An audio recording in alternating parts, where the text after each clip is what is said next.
Welcome back to He's a Giant, a pod about all things college football, all things NFL draft for the New York Giants. I am your host, Sal. Drove in from Pennsylvania just to do this pod, and we're here with my co-host, Monty. What's going on, man? Going on, man? Not much. It was good to get back. It's been good to get back into the scouting game these last couple weeks. We're going to talk about some of the guys that we've looked at, but we got our special announcement here. I guess we'll just might say we have our annual big board episode next week. Is that what we're going to do next week with KSIXI? That's what it sounds like.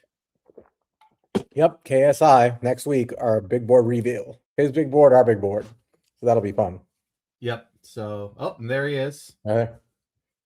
Like and subscribe. Everybody give KSIXI a follow if you don't already. One of the best content. I don't know if he's a content creator anymore. He's a busy man. Best draft analyst.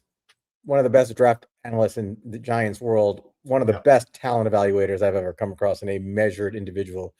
But give him a follow. Cool guy. All right. So that's next week. This week, we're just kind of rounding out episodes to go through stuff that I think are pertinent issues. And we've talked about stuff that I think will be important to kind of have a deeper understanding of some of these things, especially on day one. Because, we talk about getting an extra pick on day 2 and day 3 stuff, and that's all fun. But at the end of the day, man, where you really make impact in the NFL draft is really Friday night and Saturday. I mean, a Thursday night and Friday night. And having some deeper understanding of some of these players, I think, is important because you just don't know how the draft night will shake out. Right now, we know the Giants have the 5th pick. We know the probable prospects that they're looking at 5, but there's a world in which they either stick and pick and move back up, or just trade that pick down. And then we've got to be familiar with these mid-round prospects in day 1. So it's something we wanted to go over today. Yep, for sure. Oh, and remember how I had that real bad jersey last week, that Darren Waller 100th anniversary jersey? Just got a new jersey. Much better. Not new. Throwback. All right. Now that's a good one.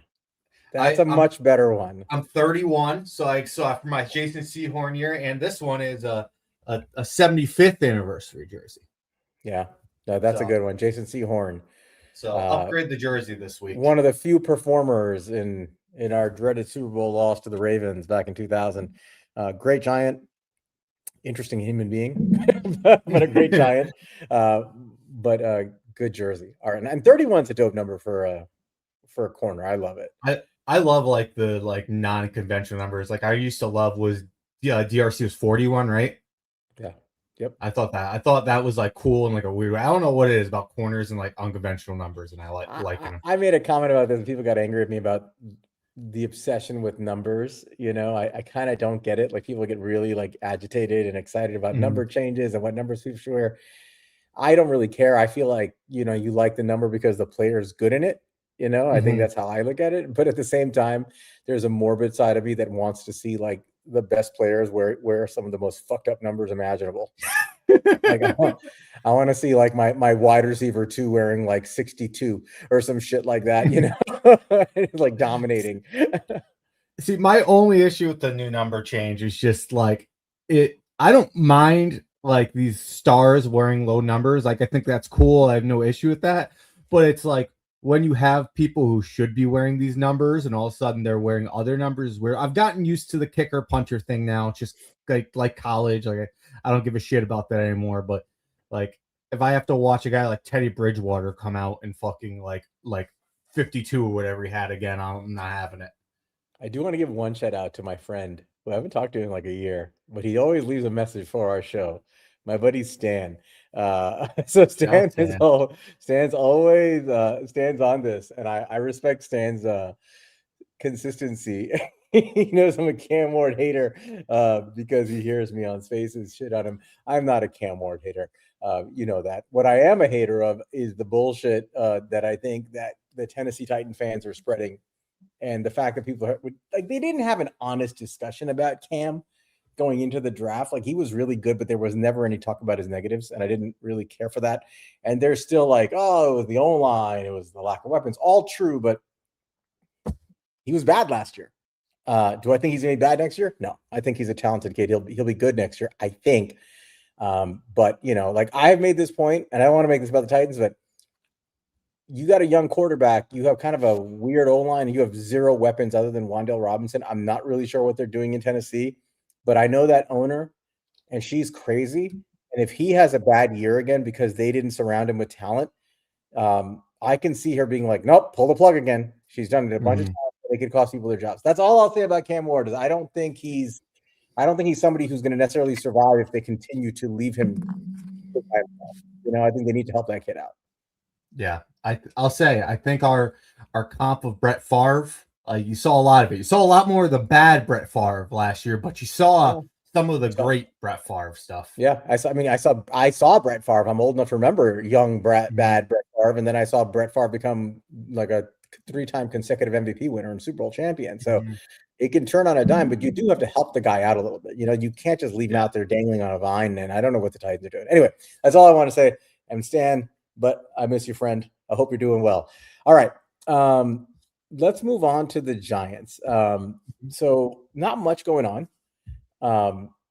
The owners meeting are happening in Phoenix. I don't know if they're concluded yet, but they certainly are. They happened. John Harbaugh was there, met with a contingency of reporters, national and local. Did you get a chance to listen to his entire presser? I haven't. No. Did you? Yeah. I listened to most of it. Yeah.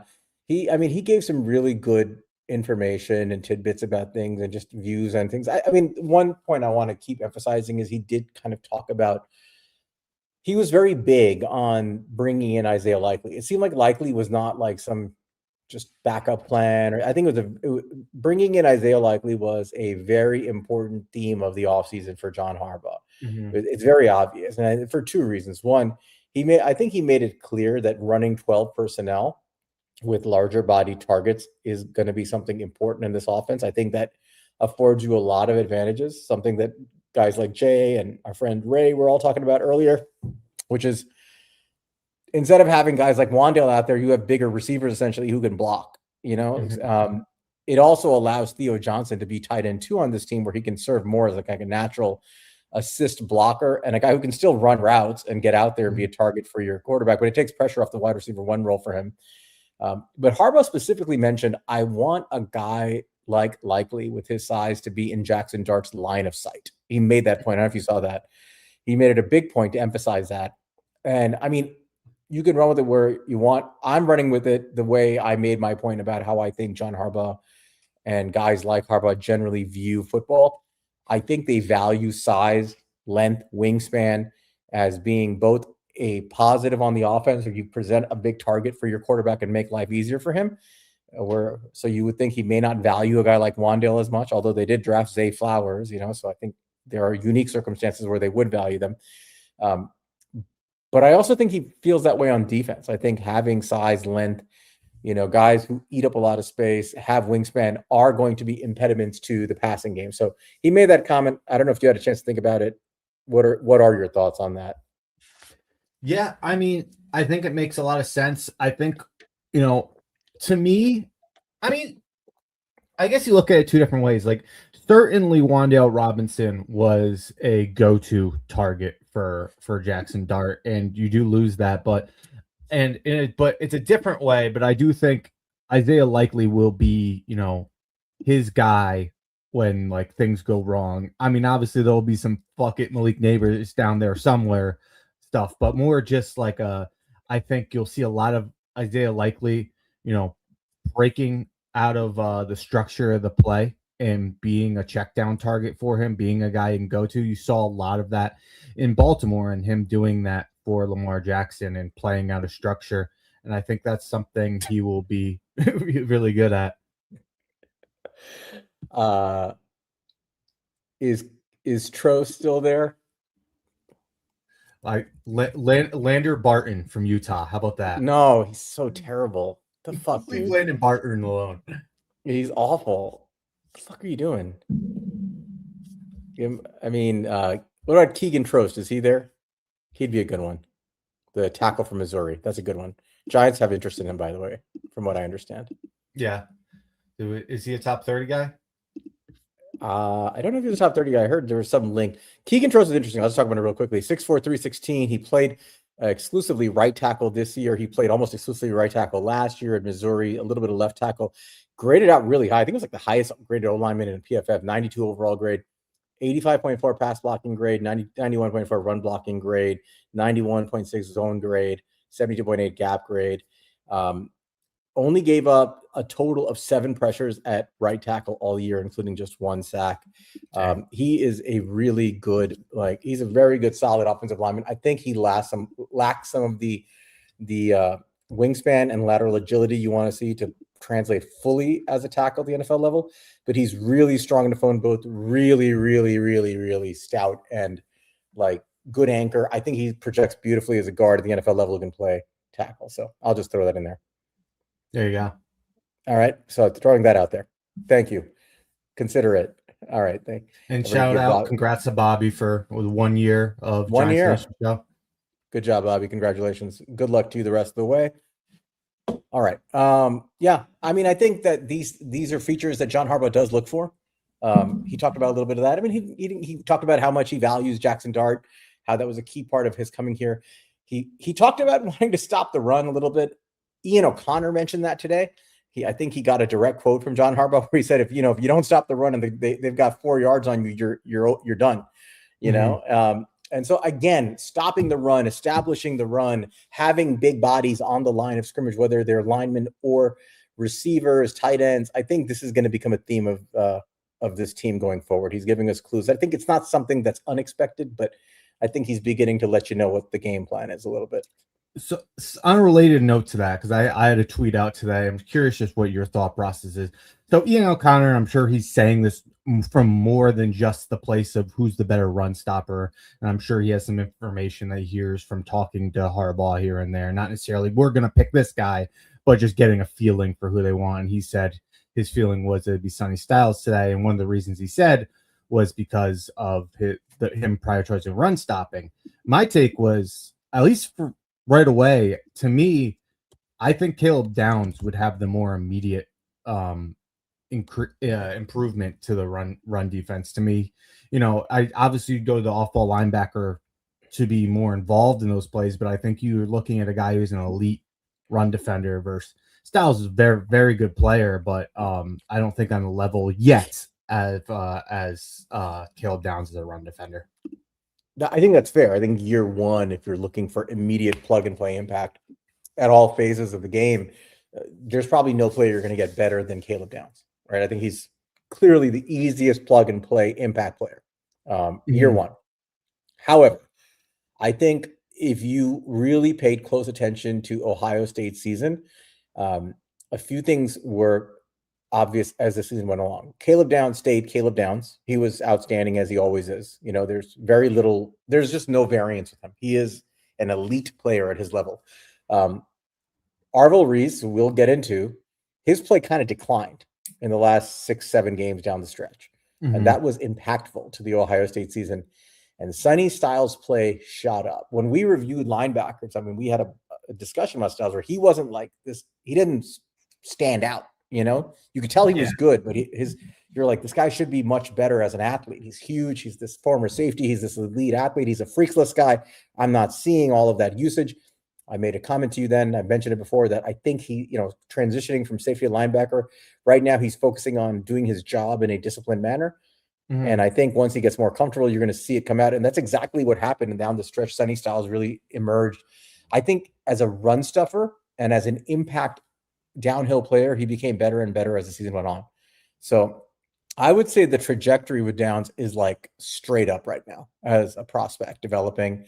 He's definitely more projectable, right? 6'5", 244, elite testing, elite traits, massive wingspan. I mean, there's nothing about him that doesn't scream like projectable all-pro at the next level. Honestly, that's what he's screaming right now.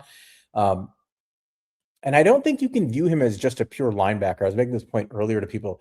I don't think that in the modern NFL, you're just linebacker or safety or corner, right? You're second, third level defenders, and there's interchangeability. I think Styles projects more as an impact player to the degree of a guy like how Kyle Hamilton projected for the Ravens. They're similar size, rangy. They can go sideline to sideline. Styles flip, and we talked about it. He flips his hips and he like a corner, like a good nickel defender. He will drag tight ends down the field, running backs. He's great in coverage. He's outstanding going sideline to sideline, and his run instincts are getting better and better. He's becoming a thumper as a run defender. So I see him more as like almost like a box safety, playing like the will role early on, but just this impact second level defender. So I'm more intrigued by him. How do you feel about that in terms of his projection? I actually had a similar thought recently, and Kyle Hamilton's obviously going to make sense with the Baltimore, but I have Baltimore three guys I was thinking of. I was like, how creative Seattle was using Nick Emmanuel, and I was like, I could see Sonny Styles playing. Obviously he's going to be more of your Mike linebacker, but I could see him playing, some of that in a creative Denard Wilson defense, just putting him in different places to succeed. Exactly. I mean, just because he doesn't have a safety next to his name on the draft board doesn't mean you can't use him in the exact same manner, because I think that's how he gets used year one. Mm-hmm. And honestly, if you think about it, when you get a guy like Tremaine Edmonds, he's your Mike, right? I mean, he's plug and play. He's your Mike linebacker. He's your disciplined run defender. He kind of handles that part of the job. I think Styles allows you to do more with his athletic profile. Before we get into some of this other stuff, I do want to read Dan Jeremiah's. Did you see his top 50 list that came out today? His updated top 50? Yeah, I was looking at it. Did you read the Styles breakdown? Because it's great. No, I just kind of glanced on who was there and where and all that. He's number 3 on his big board, which is not shocking, right? It's 1. He has Mendoza 1 and Jeremiah Love 2, which is a discussion we can get into later. Maybe not today, but we will. Sonny Styles 3. And this is what he wrote. Styles is a tall, long, and rangy linebacker prospect. He made a smooth transition from safety to linebacker during his college career and put on an epic display at the NFL Scouting Combine. In the run game, he's quick to key, read and fill to make tackles. He uses his length to press off blocks and has outstanding lateral range to pick up production on the perimeter. He's a firm, reliable tackler with stopping power on contact. Styles is outstanding in coverage. He can carry slot receivers down the seam and smoothly mirrors tight ends all over the field. He's an explosive blitzer and will run over running backs who try to block him in pass pro. Styles' performance in the Big Ten title game against Indiana answered any questions about his game, as he was the best defender on the field in that matchup. He reminds me of Fred Warner as a player. It's hard to find prospects with Styles' combination of speed, athleticism, and instincts.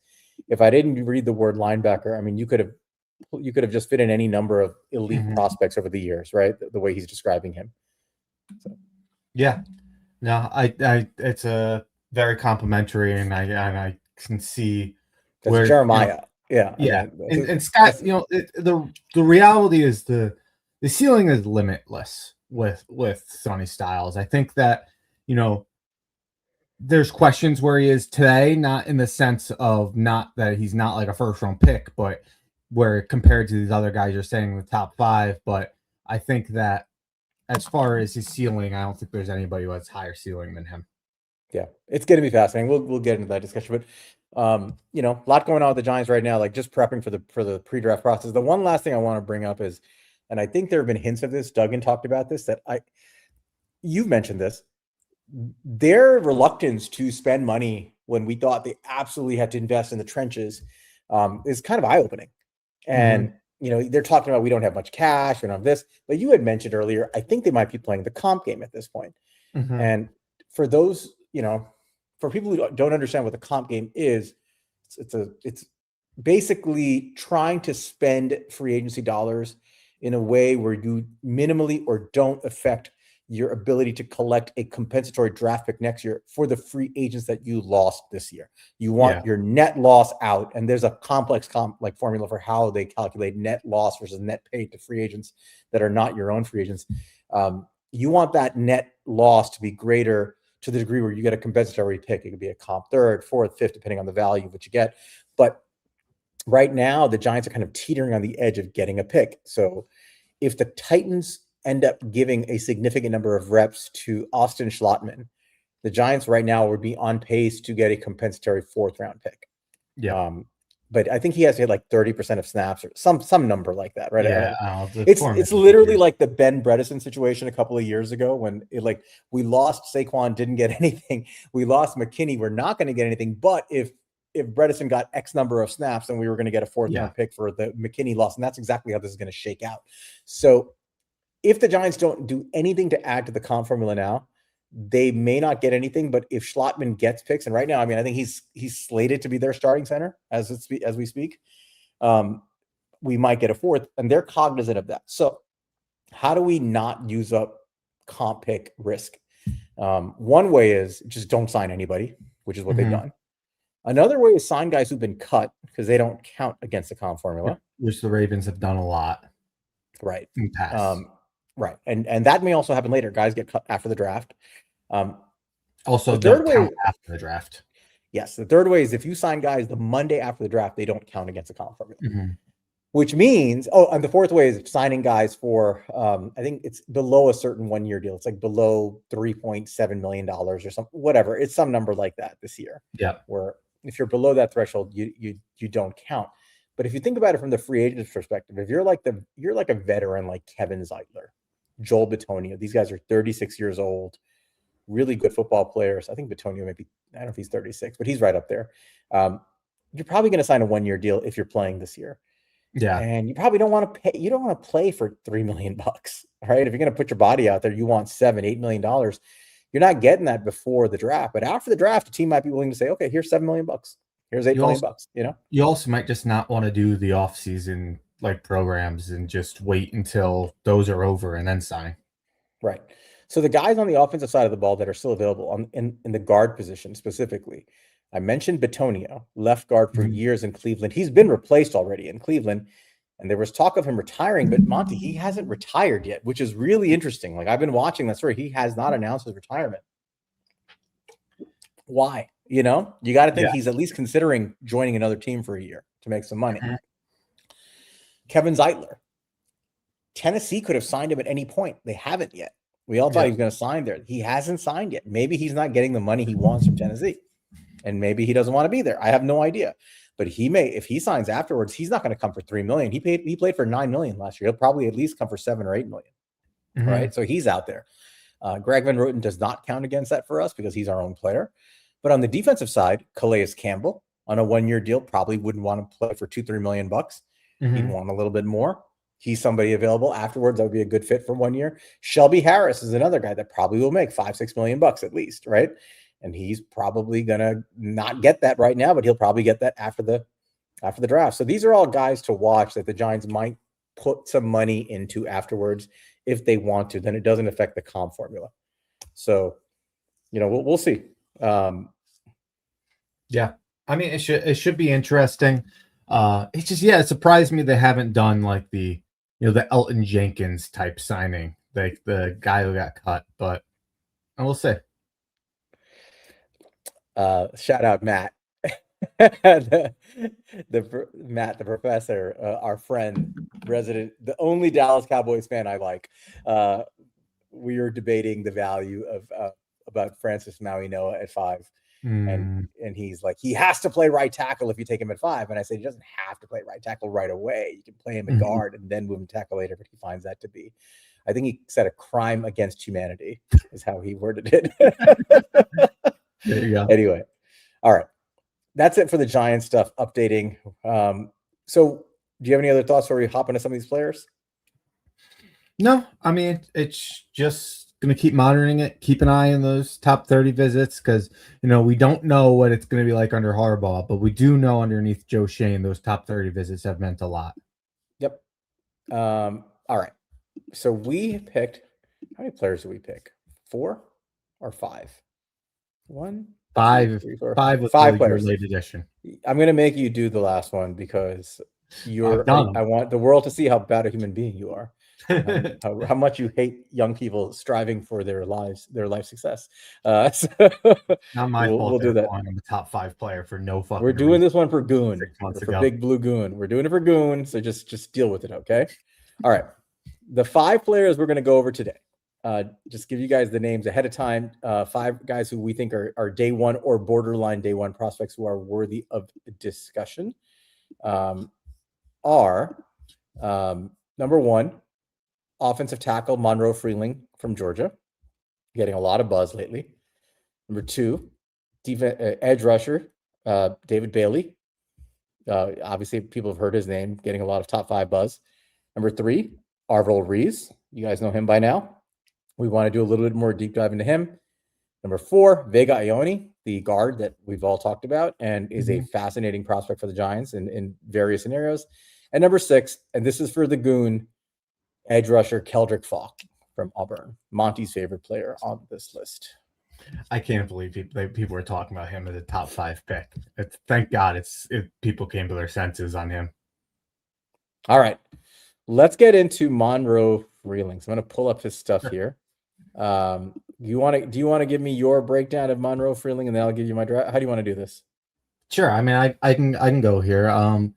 So Monroe Freeling, he's a great athlete. Was he 6'7", 315 pounds? He's got that prototypical body, and his athleticism definitely pops off the page, pops off screen. I mean, he has such a smooth, natural kick step that's just so quick, and he can really use his athleticism to recover quickly against guys. He also uses that athleticism to reach and climb to the second level. You're never going to see him not be able to get to a landmark. He can cross the face of an inside defender and seal him off. All these things, just different things that his athleticism can bring to him. I saw him pick up a corner blitz, just with his kick steps. I mean, pretty phenomenal athlete. But my issues more come from everything else. And I think his hands can drift outside a lot, outside the shoulder pads. I think he plays high.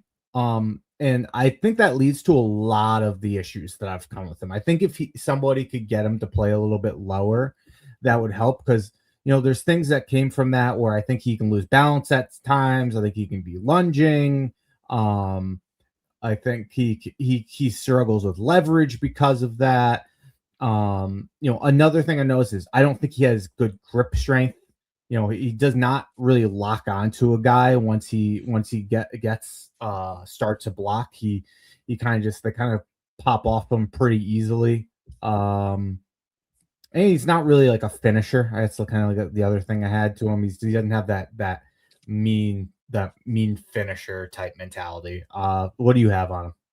Yeah, I mean, a lot of the same stuff. I'll go through real quick. I mean, elite measurables, length, athleticism. That's where you start, right? I mean, I'll go through it.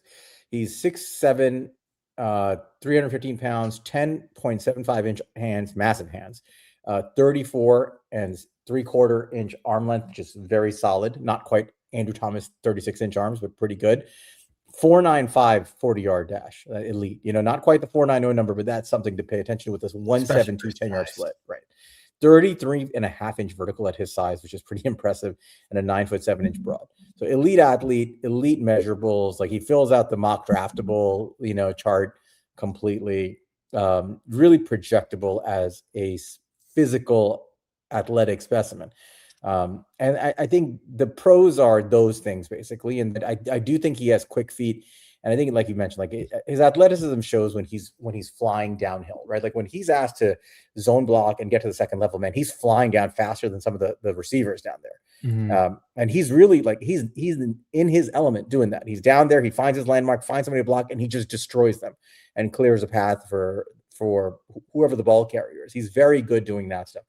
But the cons are pretty substantial. I mean, the cons are like the 80-20 rule. Like, he gets the 20 and he fails the 80. And I think that's how I kind of looked at him. So my cons, as I mentioned, are similar to yours. I think it's his body type is kind of the issue. You said he stands up tall. I think he just has like a long upper body when you look at him. Like, his dimensions, you hear guys talk about blockers like this, and I've started to notice more of it. You want more of like the even guys, even upper lower body. And if they have to err, you want a larger lower body, and this guy's, he seems more upper body than lower body. And because of that, he has, Did you notice that, like, he was like the only player on the Georgia offensive line who wouldn't be in a 3-point stance when they That was a little odd, right? It's like they were making up for it. Yeah. And he loses balance. Like because of his upper body, like he lunges. Like when he drops into vertical sets or any kind of pass protection set, like you see what he does. Like his feet are like out of sync with his long upper body. His arms are just flailing, dude. Like he has these huge arms, huge hands, right? But like you mentioned, he's grabbing guys outside their shoulder. That's a hold in the NFL. They don't call it as much in college, right? He's not able to lock on. I mean, with his length, he should be able to get his hands inside somebody's chest, lock out, and he should be strong enough to hold them. He never gets his hands inside anybody's chest. You notice that? Like he's just always all over the place with his hands. And his feet are just kind of choppy when he's in pass protection. Even in run blocking, when he's not moving to the second level, he just has like kind of bad footwork. I don't know. Like I just feel like I saw too many times where defensive linemen were able to like take advantage of his like balance issues and his lunging and just get him off balance and knock him down. Right. I mean, I think there are reps against who was I watching him against? He doesn't get a lot. Was it Illinois? I forgot who they played, but like, yeah, did they play in Illinois? I think was it? I'm trying to look who it was on the schedule that I saw this year. Oh, it was freaking Tennessee. I thought he was getting. Yeah, he was getting beat badly. Like they were just reps where he just didn't look good. So I bottom line to me is I gave him a second round grade. I think, and that's mainly based on his projectable traits, right? And I think I don't view him as a day one starter. I think he's a projectable athlete. I think he needs a lot of coaching to see if this can work. I don't think he can kick inside to guard. I think you have to spend the time developing him as a tackle. But I think if he starts as a tackle at the next level right away, he's almost doomed to failure. What do you think?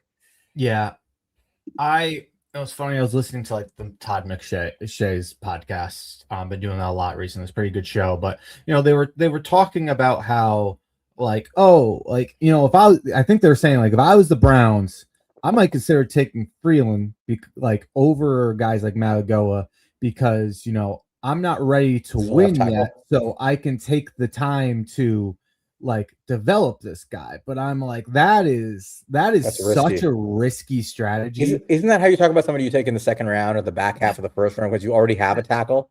That's my feeling. Is I agree with their stance in the sense of the second round. I think the best spot for him would be a team that's not ready to compete, taking a shot on the athleticism in the early second, not in the early first. In the 33 to 45 range, somewhere in there, I would agree with that. And ideally a team that has a veteran starting already, that they can, this kid shouldn't, I think he's going to fail. I mean, and you guys can hold me to this if he's whooping ass next year because it all clicks. But right now he looks like he's going to fail at left tackle next year at the NFL. I think you'll have a lot of ups and downs. I think his athleticism will make up for a lot of things for him, but it's going to get a lot harder at the NFL level. Yeah. I know somebody's going to throw this in my face if he's good next year, and that's okay. I mean, I see what I see. So I already graded him. You didn't yet. Do you want to grade him live here? I didn't. Sure. I didn't do it. All right. So what would you do for play, strength, and anchor for him? I only want Samoan OTs or anything else. Play strength, I gave him he's not terrible, but he's not good. I'd probably give him like a 3 to be nice. I gave him a 3. Explosiveness and power at the point of attack. 2. I gave him a 2 as well. Athleticism. There, I'll give him a 4. I gave him a 5. Okay. I mean, you could give a 5. It was tough. I was close between it, but I felt like he was close. I only gave him a 4. I'll tell you why I gave him a 4 because I think you see it in the run game. I don't think you see him put it to use at all in pass protection. That's why I didn't give him a 5. But go ahead. Technique and hand use. Like a 0. A 1. I'm serious. A 1. Yeah, I gave him a 2. Pass blocking. Right now, I would say he's a 2. I gave him a 3. I was nice there. Run blocking. I'll give him a 3 here. It's funny. I gave him a 2 there. We switched on that. Only again, when he gets to the next level, I like the way he runs a lot. Yeah, he just gives no pop off the line of scrimmage. No, I agree with that. It's just when he's in space, he's a weapon. And then my issue too like when he can line a guy up and square him up, he's a very good player in space. But I felt I didn't talk about this too much, but I felt like he would overrun guys at the time, and he wouldn't get a clean hit on the guys. He'd end up on like the wrong shoulder. Size and frame. 5. Yeah, I'm a 5 as well. Balance and body control. 2. I gave him a 2 as well. Goon grade. 2. I gave him a 2 as well. Giants grade. 0. I gave him a 2. All right. All right. So that's not going to grade out well. You ended up with a 2.75 on him. I had a 3 on him, so he averaged out for 2.875, which is about where he is, right? He's kind of a below average tackle right now. Mm-hmm. I mean, again, but the projectable things are the good things, right? That we should point that out. The athleticism, the frame, the size, that's all kind of elite. And I think if he's coached up, you could see this guy blossom into a great NFL tackle. It's not there yet. It's what we talk about with, I wouldn't necessarily call a flaw with our system. It's something that, keeps you honest, I guess. But as far as like draft crushes and who you and I like, it's when you get those 5s. You're like, I see how this guy can be an elite player because he has this. Oh, yeah. And he has 2 5s in there. Like, those are the things where you look at, well, there could be a guy who could get 3s across the board. And you're like, let me give you a world where the Giants, I'd be okay with him on the Giants. If he was coming out in a year after the Giants were already a proven Super Bowl contender, like, seriously, like proven contender, AT's locked in, Illuminar's getting older, you don't have another tackle, but your back half of round 1, you know, in a world where you're like, I'm going to trade back, or maybe I'll just take him at pick 29 or 28 or something like that, right? I'll take him to develop that tackle. I think that's an okay place to take him, because I want to give him the time to develop. And I'm thinking to myself, if I get this right, I have a guy who can be a bookend with Andrew Thomas for years to come. And I'm willing to take a swing here or in the top of the second, like you mentioned. But in a world where we're trying to build a team where we're trying to raise our floor, I can't touch him. Not in a trade back scenario, nothing. And we're discussing him because you got to discuss him. He's one of the top tackle prospects in the class. You have to talk about him, but I'm not touching him with a 10-foot pole if I'm the Giants. Yeah. I mean, to me, there's great athletes who fall in drafts every year, basically. And I'm not saying they're as good as Monroe Freeling or have the experience Monroe Freeling has, but, I think an example of it is like Charles Grant is one of the best athletes I've seen. Like, I've scouted the tackle position. He hasn't worked out, but, he took him in the 4th round or whatever. Yeah, like, that's where you take a guy like that. Yeah. Yeah. So that's a good question. If Monroe Freeling played exactly the same way, but he wasn't at Georgia, he was at William and Mary, where's he going? 5th round? Mm-hmm. Right? Yeah. Seriously. Mm-hmm. I think that's an issue. Yeah. Mm-hmm. I mean, he'd be dominating there, but still. I mean, to be fair, so did Charles Grant. He dominated William and Mary. Yeah. I'll just quickly read to you what Jeremiah wrote about it, because he had him number 20 on his board. Mm-hmm. Freeling was a full-time starter at left tackle for the Bulldogs this season. Ideal size, blend, agility for position in pass pro, quick out of the stance, bends easily, can smoothly redirect versus counter rushers. When he lands his punch, he can steer and control defenders. However, if he gives up his chest, we talked about this, he will get tugged and pulled. He needs to gain more core strength to eliminate that problem. In the run game, he can roll his hips, latch, and control defenders. He's excellent on combo block, as we were talking about, attacking on the hip of the DT before peeling off to wall off linebackers. Freeling battled through injuries in 2025, but he was playing his best late in the year. If he can continue to add strength, he has starting left tackle ability. So there you go. There's insight where maybe he was hurt. Maybe that affects things. But yeah, on tape, I just don't see it right now. Yeah. Look, I mean, it's weird because usually like I'll come to the same conclusions, just have a different, or I'll have similar notes, but come to a different conclusion to these guys. Jen and Jeremiah watched a lot more tape on these guys than I did, but the latching I didn't see, the bend I didn't see, but yeah. Brad's asking, you wouldn't take him 37? Not for the Giants, no, man. I think his floor is just too low. I can't touch him right now. Not off what I watched. Yeah. Yep. We'll see how it takes that, but I don't want the Giants taking that risk. All right, let's go to our next guy that we're discussing. So the next guy that we were going to go over is David Bailey. All right. So why don't you start, or do you want me to start? You can start this one because I started the last one. All right. Let me just pull up Bailey's info here. I want to have everything set up. All right. So David Bailey, edge rusher from, let me pull up his RAS score because I think I have that somewhere. Here we go. Edge rusher from Texas Tech. Those, you guys already know this already, I'm sure. Bailey is 6'3.5", 251 pounds, 10 1/4 inch hands, 33 3/4 inch arm length. That's elite. He ran a 4.50 flat, which is incredible, with a 1.62 10-yard split, 35-inch vertical, and a 10-foot 9-inch broad. Impressive. Or 10.1 inch broad, excuse me. A 10-foot 1-inch broad. So, impressive athleticism and explosive, testing.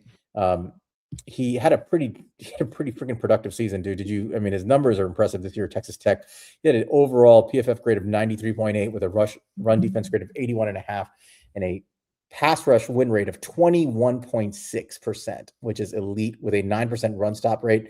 He had in 623 defensive snaps, he had 15 sacks, 23 hits, 43 hurries, and 2 batted balls. So do the quick math. That is 81 pressures. Pretty impressive, playing almost exclusively outside tackles. He's an outside stand-up linebacker at his size. Here's what I'll say about him, because he's an intriguing prospect. Right now, he's getting a lot of buzz in the top 5. I'll just tell you where Jeremiah has him. He has him number 4 on his big board, right behind Sonny Styles. So he's getting a lot of buzz. Here are my comments on David Bailey. Here are the pros. Very quick twitch athlete at the snap. He accelerates through the rush, leaving OTs in the dust once he gets past them. Very quick inside counter spins and a very fast ghost move at the snap to get past OTs. He can use speed to power with his strong lockout when he bull rushes. And he has elite ability to close in the pocket and get a hit on the quarterback and get sacks. He's very productive. The cons: he's a smaller guy. His frame is not as big. He can get completely destroyed at the line of scrimmage by tackles if he doesn't slip past them quickly. If he gets locked in, engaged in them in a block, they're usually going to put him in the dirt. He does not disengage very well from blocks once they get their hands on him, and his hand fighting is a negative right now. It's below average. Overall, I don't think he lacks the power to win without a quick win and a quick speed rush, although he does have some nice counters to that speed rush. Overall grade, though, I did give him a first-round grade. I did not give him a top 10 grade. I think he's a first-round prospect. I think he's a day 1 starter. And largely right now, he projects as a pass rush specialist with very limited value against the run game. How did you see him? I saw him a little bit differently. I think I overall agree with a lot of stuff. One thing I'll mention too, when you kind of talked about some of the numbers, our guy Alex, he was in we were in a thread together earlier, and this is what he mentioned for David Bailey last 2 years. Number 1 PFF pass rush grade in both 24 and 25. Number 1 in sacks in both 24 through 2025. Number 2 in pressures 24 through 2025, and number 1 pass rush win rate from 2024 through 2025 with 375 plus attempts. So some really impressive numbers there. And at the end of the day, I'm not quite as high on some people as some people have Bailey right now, but production's production, and you sometimes just don't overthink it. But let me give you what my thoughts were. I'll say I'll kind of give everything I have, but a couple of things that popped out to me where we differed. I think he's a phenomenal athlete, but I did not see the get off from him. To me, I felt like he was very hesitant off the snap. I felt like he was a very read and react guy. I felt like he would kind of set guys up. He would kind of pop up and read what's happening. He kind of tempoed the offensive lineman, which I think he did really well, but I didn't see him just kind of like fire off like a rocket to me as someone. I'm sure he has the athleticism to do it, but he didn't. So it's hard to see for me from what I watched. And I did think he was a pretty good hand fire person. I don't think that he is a technician by any means, but I thought he did a good job of keeping the offensive lineman's hands off him. But here, this is what I had overall. I said he uses long arms effectively to keep offensive linemen off his frames.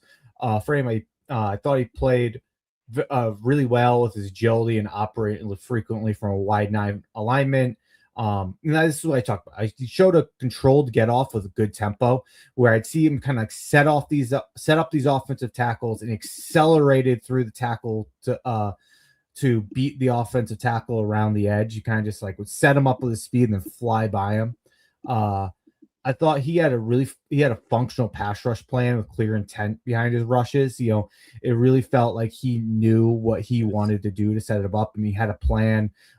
It progressed throughout the game, in my opinion. He would do certain things early in the game so he could do other things later in the game. Like he used a lot of speed and power early, and then later in the game he would use a ghost rush because the offensive line would prepare for that speed to power, get the hands up, and he would ghost rush by.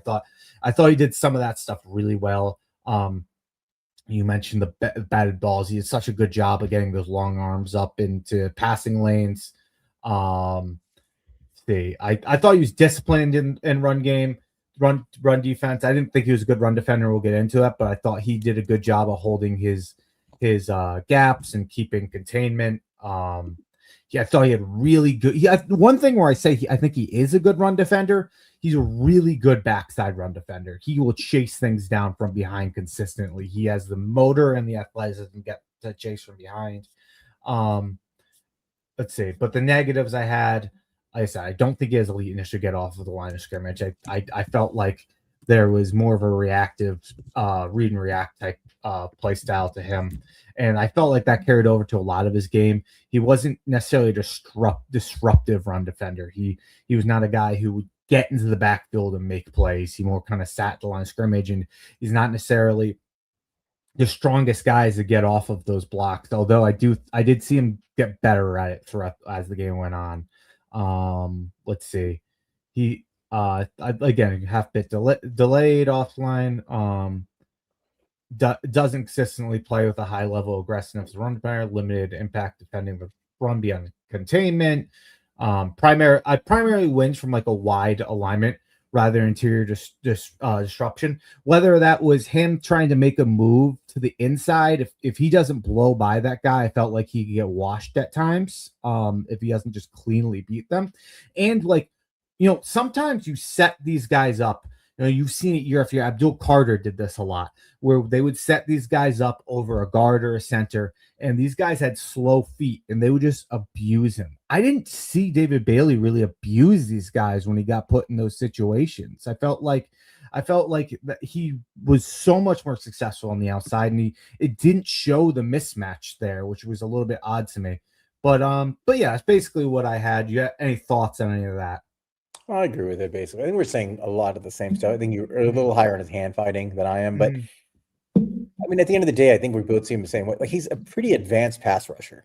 And I agree with that take. Yeah. And at the end of the day, he's productive. And he's a pass rushing edge. And that, like, take everything else away. If you can do that at a high level in the NFL, you're going high in the first round and you're starting right away. And you're going to be an impact player if you can keep that up at the NFL level. Plain and simple. If you can get to the passer, you're a highly sought after commodity in the NFL, and he does that extraordinarily well. I think you can nitpick and say, like I am honestly, about his deficiencies in the run game, which I think are real, and some of that is I just think his size. I don't know if his frame holds up for those things, but if his floor is like a 10 to 12 sack guy on average, that's a $25 to $30 million a year guy. Yeah, that would be phenomenal. I think that's kind of where he's headed, right? Like, I mean, I wouldn't be surprised at all if this guy. No, I've seen comps floor, but certainly. I've seen comps to like guys like Nick Bonito. I think that's a pretty good comp, right? I think Nick Bonito is exactly the kind of player you're talking about here. Is like a really, really outstanding pass rusher who's limited in run defense, but it doesn't matter. He impacts the game in a very important way. I think that's what you're getting. So I think in a more loaded draft, I think you can nitpick him a little bit more and say, is this guy really a blue chipper? I don't know.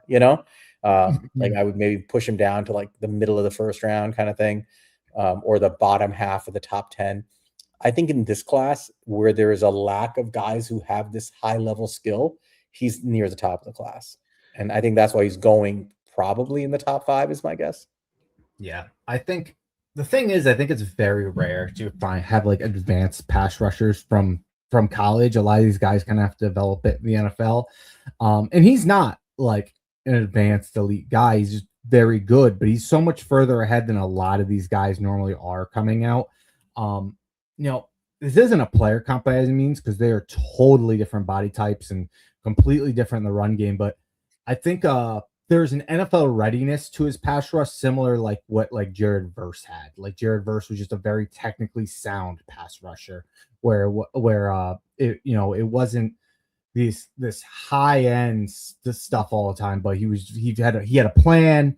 He knew what he was doing. He had a variety of moves and counters. And sometimes eventually that kind of just gets overlooked.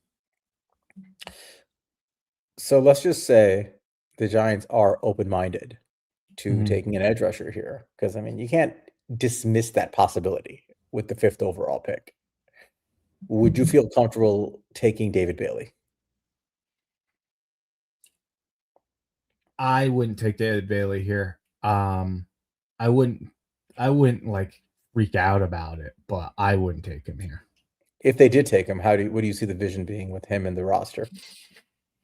I think the vision would be just waves of pass rushers. I guess it would be my main issue, I think, with taking a guy like him is I don't necessarily see like the weapon from him. Maybe the idea is to use Abdul Carter as the weapon and you keep him lined up on the edge and Abdul Carter becomes your move piece. But I don't see David Bailey as your move piece. I think he has to consistently be in the wide 9 alignment to be good. Yeah. He needs a little bit he needs a little bit of room to get that explosiveness to be a weapon against tackles. Like that's his whole game is predicated on setting up tackles to get outside of them quickly and then hitting them with a counter move if need be mid rush. And he's very good at that stuff. It's just, I don't like him with his hand. Like, I don't think he can play with his hand in the dirt. I don't think he can play 4-eye, like over tackle. I don't think that's his game at all. I think he's exactly where he is. It was even when he had his hand in the dirt, like he wasn't even like putting any pressure on his hand. It was just kind of like on the ground. Yeah, exactly. It's not how he plays. To me, like for example, I know the arms are going to always be brought up, but Ruben Bain is a significantly better player. Not significantly, I guess, but he is clearly a better player is probably the better word to use. No, I think he's a significantly better football player. Honestly, I think he offers so much more overall as a player than David Bailey that I don't think it's all that close. It's just the measurables are going to hurt him, and I've had to guess. I think Bailey goes before him, but I think the team that takes Bailey, if they take Bailey before Bain, is going to regret that decision when they see Bain play elsewhere, because Bailey is very good, but Bain, I think, can be like an immediate massive impact player. It doesn't surprise me that Tennessee has been talked about taking Bain over Bailey, because I do think that's the right choice. If they go edge rusher, I think that is the right choice. Yeah. All right. So do you want to do grade in real time again? Sure. All right. Explosiveness, quickness. Give him a 4. That's what I give him as well. Hands and pass rush moves. I almost have to separate these. So are we doing just hands or pass rush moves here? They're together. We put them together. I'll give him a 3. Okay. I gave him a 4 there. Bend/flexibility. I think he has good bend. I'll give him a 4. He's above average. I gave him a 3. I think he has enough bend, but I think he's a little bit stiff. Strength/power. I would say probably like a 2. Yeah, that's what I gave him as well. Disruption/pressure. 4. I gave him a 5 there. Yeah. Let's see. Run defense/edge setting. 2. I was nice. I gave him a 3 there, but I could easily do 2. Drop coverage. Didn't see enough of it. When I did see it, I thought he was pretty good because he's pretty quick. So I'll give him a 3 here. I gave him a 3 as well. Pad level/leverage. 4. I give him a 3. So let's see. I think we probably were pretty close then. A couple minor differences, but yeah. I gave him a 3.375. You gave him a 3.125. Total grade of 3.25. So again, like I think that's about right. Like slightly above average, right? I mean, a good player. He's not grading out close to 4 for either one of us, really, overall. But again, to point out the things he does really well, where he's elite, and I probably could have given him a 5, to be honest, on the pass rush stuff, and the explosive. That's what matters the most. Right? Like for that position, the skill set that matters the absolute most, he does it at an outstanding level. So I think somebody's going to take him, and I don't think that it's a pick anybody's going to like. Well, I think they'll regret not taking Bain if Bain goes somewhere else. I don't think you're going to regret getting a pass rusher who's very good rushing the passer. You know, I think that's the bottom line. You're pretty happy with it. So, yeah, I wonder if does he remind you a little bit of Brian Burns coming out of Florida State also? Yeah, I can see that. I think a similar, like a very good pass rusher. There were some limitations on, and even now on the anchor and the size and the frame. But like, again, if his upside is a guy like Brian Burns, you're pretty freaking thrilled taking him in the top 10, right? And I think that upside is there for sure. I think he's lankier than Burns was, but it's not like Burns was huge. He just thought it was a little lankier, right? And he's not I don't think he has the same length as Burns does. Like Burns has quite a bit of wingspan and length. I don't think he's quite there, but it's not that far off. All right, let's go to the next guy. So along this line, I think this is going to be one of the more interesting conversations. And it's a guy that absolutely is somebody that would be in play for the Giants potentially if he's there at pick 5, depending on who's not there at pick 5. And that is Ohio State linebacker, edge, Arvell Reese. And this one, I think, is a discussion that is kind of long overdue. So why don't you start and I'll follow you up on it. Sure. So Arvell Reese, 6'4", 241, 32.5-inch arms, ran a 4.4 640 with a 1.58 10-yard split. Phenomenal athlete. And you mentioned it. The question is he a linebacker? Is he an edge? I think the discussion is a lot about him as an edge where he's being talked about being drafted. But to me, I saw a little bit more of a linebacker, and let's get into that. I thought he played with the downhill mentality when he lined up at linebacker.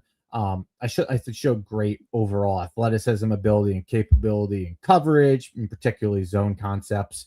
I thought he used powerful hands to strike and control blockers on contact. I thought he's disciplined in a run defender when playing the edge and keeping contained responsibilities. I thought he displayed good bursts when attacking downhill or blitzing from space. I thought he was a violent and physical tackler who finishes plays with force.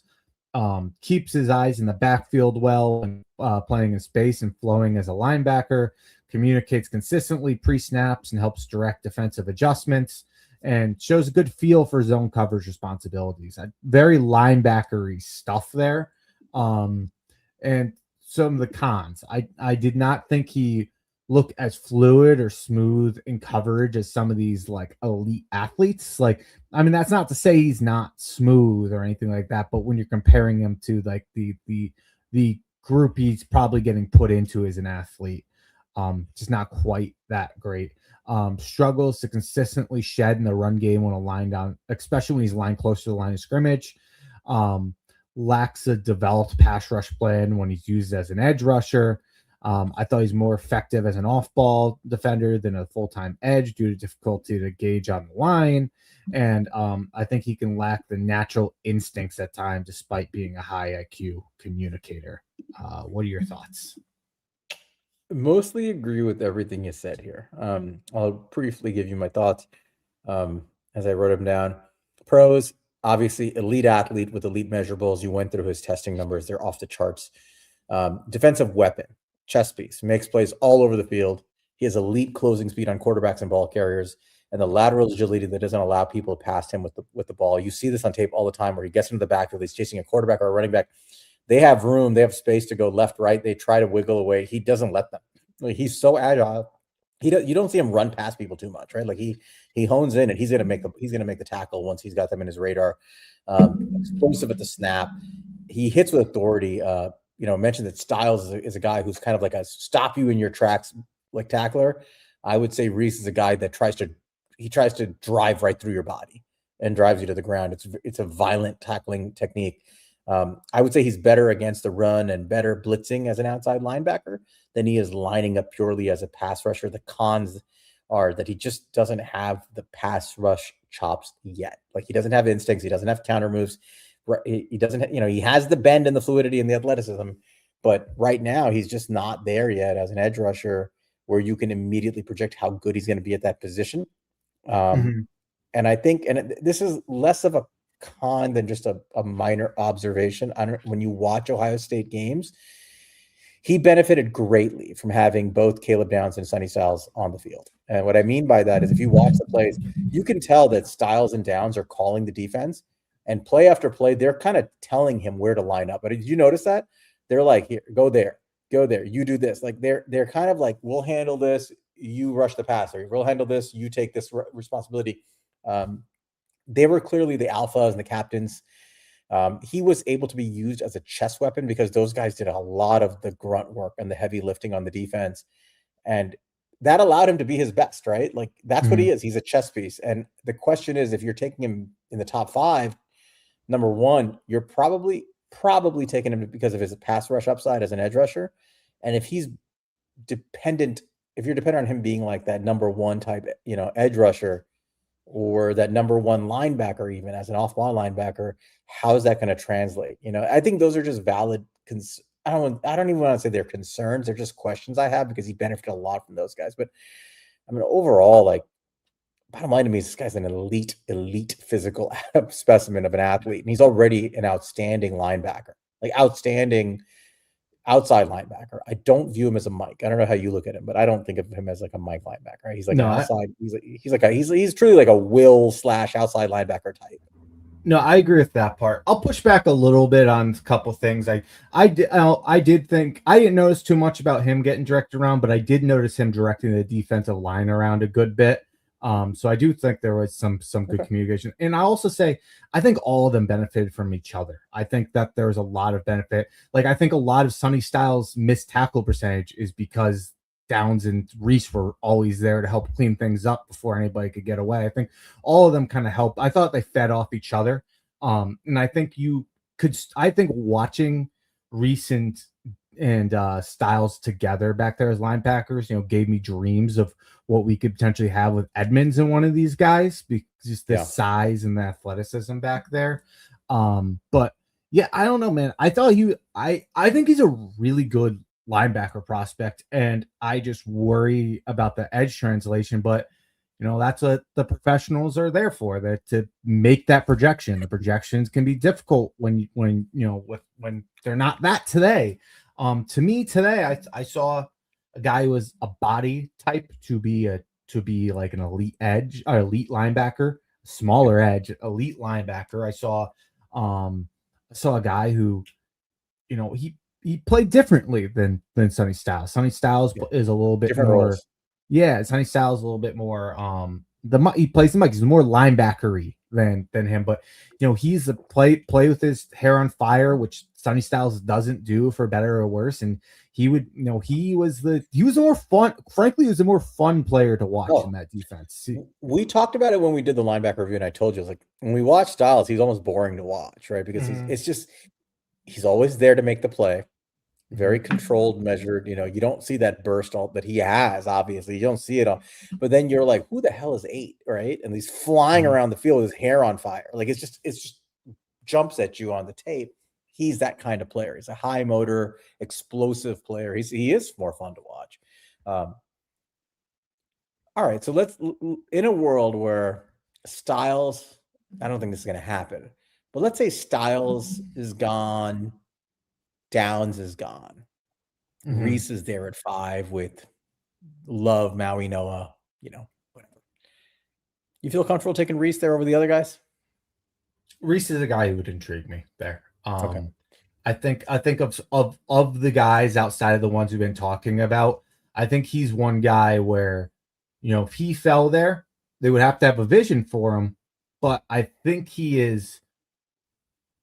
The fact I see him more of as a linebacker, I think he could be your chess piece and allow you to keep a guy like Abdul Carter as a pure edge rusher and not move him around. He becomes your chess piece, and I think he could be a good chess piece, especially next to I think that's exactly what I'm getting at, is like, how do you see him fitting on the Giants? No, the short answer to me is, yeah, I think Styles is a better fit, honestly. And I think he's probably a higher floor prospect, in my opinion. You know, I think Reese is probably the one guy. He's probably the one guy in this group that has a higher ceiling than Sonny Styles. You know, Yeah, which is not he brings the edge stuff too. Correct. I mean, he does I think he can do everything Sonny Styles does as an off-ball middle linebacker if he's playing that. Plus, he can be this explosive edge rusher, and I think that gives him the edge there. He's like the one guy that has more upside, I would say. Yeah, he can't. He's nowhere near as a block shedder right now, but for a lot of the other stuff. But he's like, there's zero concern I have about that projecting at the NFL level. He's just, his athleticism and his strength, his raw strength is ridiculous. Like I don't see people stopping him. Like once he gets going and as he gets stronger and grows, and he's going to keep growing. I mean, he's a phenomenal explosive athlete. So again, I would take Styles over him personally, because I think that's such an easy pick. But yeah, if Styles is not there and somehow Reese is there, I have no problem taking Arvell Reese, seriously. And I can see him fitting really nicely with the Giants. I have a question for you.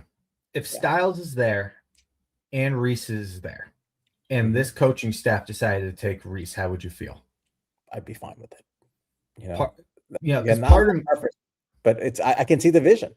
Yeah, because part of me, like, I would take Styles, and me too, and I think he's the safer pick. But I think if you have a vision for Reese, and you need to trust your coaches to execute that vision, and I think I trust these coaches a lot more than I've ever trusted our coaches to do that with Harbaugh here, and the defenses that they've built and the guys that they've put in the position to succeed. That if they saw Reese and they said that guy can do more for this defense than Styles can, I would be intrigued. I would disagree with that assessment, but I would be intrigued. That's how I look at it, because I think what he brings is more of like a downhill linebacker, right? And I think Styles offers you way more as like a backup linebacker, right? Like he helps you more from the middle of the field to the to the third level. And I think Reese is almost exclusively going to be a guy who lives in the front, right? He's coming downhill, and I think we're pretty well equipped up there, in terms of pass rush. But to your point, if you're taking Reese there over Styles, I think what you're saying is I'm projecting him to be this elite 3-level defender. Yeah. And I think he's the best athlete to do it. That's what they're saying to you. And then I just have to trust him to get the most out of him. Yeah. Yep. He's one of the few guys that like really you got to think about it 5 if he's there. You have to consider him. Yes, you have to. Yeah, he's going to get consideration. He's going to get top 30 visit. I grade him as a linebacker, by the way. This is tough. It's what he's played, so I think that's fair. The comp for him is obviously the easiest comp in the world is Jalen Walker, and that's kind of what he is. He's bigger than Jalen Walker, if I recall. But like it's a very similar type of impact defender and chess piece. So yeah, let's grade him as a linebacker. I'll do it with you, but I'm like I said, to me, he's almost positionless. Yeah. I haven't done him at edge. We could do that too if we wanted to. But let's just do linebacker. Let's stay consistent. That's fine. All right. Athleticism / range. 5. I agree. I gave him a 5. Strength / durability. 4. I'll also give him a 4. Instinct / IQ. 3. I gave him a 3 as well. Coverage. I gave him a 3. I don't think he's quite there yet, but I think he could be. Yep. I think he's like a 3.5 type thing. I gave him a 3. Blitzing / pressure. 5. I gave him a 5 as well. Tackling. 4. I gave him a 4 as well. Block shedding. I'm going to give him a 3 here. I think he could be better. I gave him a 2, but I definitely felt mean doing it. All right. So you gave him a 3.85. I gave him a 3.71 for a total grade of 3.78. Pretty damn good grade. It's heading towards like Pro Bowl caliber. Like that's about as high as it gets here. That's one of the best grades we've given by. It might be the best grade so far. Rad said do it as an edge. I think that's fun. You want to do it as an edge to see how it projects out? I'm Can down. you Let me just add to the put in his spreadsheet real quick? name so I can track it. Yeah. Arvell Reese. Okay. By the way, while he does that, I'll thank everybody for being here. We're doing one of our late episodes. We got some room to go here, but thank you guys. If you have not already, please hit the like button and subscribe to He's a Giant Pod. Share the episode if you can on Twitter, Facebook, whatever the hell you guys use. Make sure to not only like and subscribe, but to reach out to us if you want. You can reach me at Queens_guy, reach Monty at MONTECRI5TO, and reach the pod Twitter page at He's a Giant Pod. That's your public service announcement. Are you ready? Yep. All right. All right. Let's go. Explosiveness / quickness. 5. It's probably 5. The only thing that I'm going to 5 too. The only thing that makes me hesitate is you have so many freaks that come out the edge position that it like waters it down almost. He ran a 4.46. Yeah, I think you got to give it to him. Okay. Yeah. Hand / pass rush moves. 2. That's what I was thinking too. All right. Bend / flexibility. Like anyone who saw Yeah. So don't ignore the one stupid the video Ohio State put out is so ridiculous because he's so much better than that. Yes, I'm gonna give him a 4. He has outstanding real bend. So I'm gonna give him a 4. Yeah. That's so fun. He needs to fucking beat the shit out of that social guy. He put out another workout video this week. You see it? Where he shows his real bend. It is phenomenal. He's a 4. Yeah. All right. Yeah, I can go there. Yeah, 4 probably. Strength / power. I'll give him a 4. He has knockback power. I'm gonna go 3. I think it's as an edge. You're saying, yeah. I think his power shows up more when he has a runway than. You know what? You're right. I'm gonna change my grade to a 3. Actually, you're right. I don't like to change it, but I think you're actually completely right on that. So make it a 3. Disruption / pressure.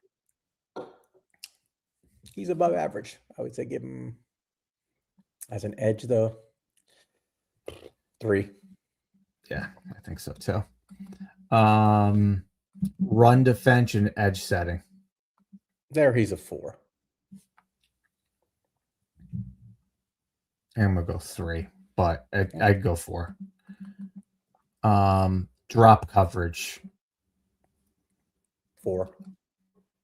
As an edge, he's above average as an edge. I'm debating if I want to go 5 with it, just because edge is like, what the fuck? They're not that good. Yeah. What are you expecting an edge to do? Like, you could give him a 5 here. You know what? Yeah, you do. I'll do 4. You do 5 if you want. I'm gonna do 5. Pad level leverage. 3. Yeah, I agree. I've watched his pass rush reps. I don't think he gets like really low. Like I don't think he sinks that much. All right, so we grade together, so that there may be a little bit of us feeding off each other, but we go 3-5. All right, so we both have him slightly lower as edge than as a linebacker, which I think is correct right now in his assessment. I think, but he's grading out as like an above average edge rusher, because it's because of the traits, because of the explosiveness. That's what's driving it, right? So again, this is why he's being talked about, the way he's being talked about. You can't teach the shit he has.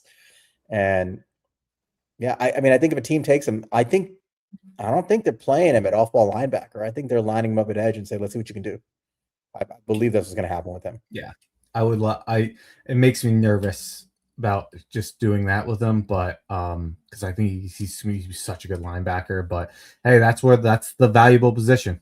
Except for one team, the Giants.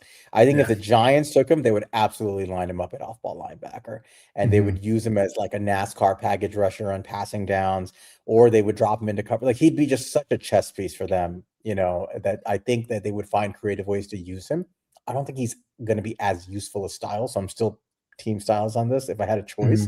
But in a world where Styles is gone and Reese is there, you're going to be hard pressed to take anybody but Reese. Honestly, like when you start thinking about the upside here and what he can do immediately as an off-ball linebacker and what he can do like in his upside as an edge rusher, like it gives you a lot of positional flexibility and impact flexibility. So I wouldn't sleep on the possibility of Reese being a pick here, depending on how the board shakes out for the Giants. Yeah, no, I think it's a guy that we're not talking enough about who's a potential option. Yeah, and I mean, I think that's why we went over this episode like the way we did, right? Like this is something we got to go over. I don't. People are just assuming we're not going to take him because he's quote an edge, but he's more than that. You know, he's a lot. So that's Arvell Reese. You got any more on him, or do you want to go to the next guy? I think we got a next guy. I think this is going to be an interesting prospect for the Giants. Give me a second to load him up here and pull up his. Did he test? He did. Remember, he only jumped, and he jumped. He had some good jumping numbers for a big fatty. Yeah, I mean, better than the other fatty. Yeah, let me see his.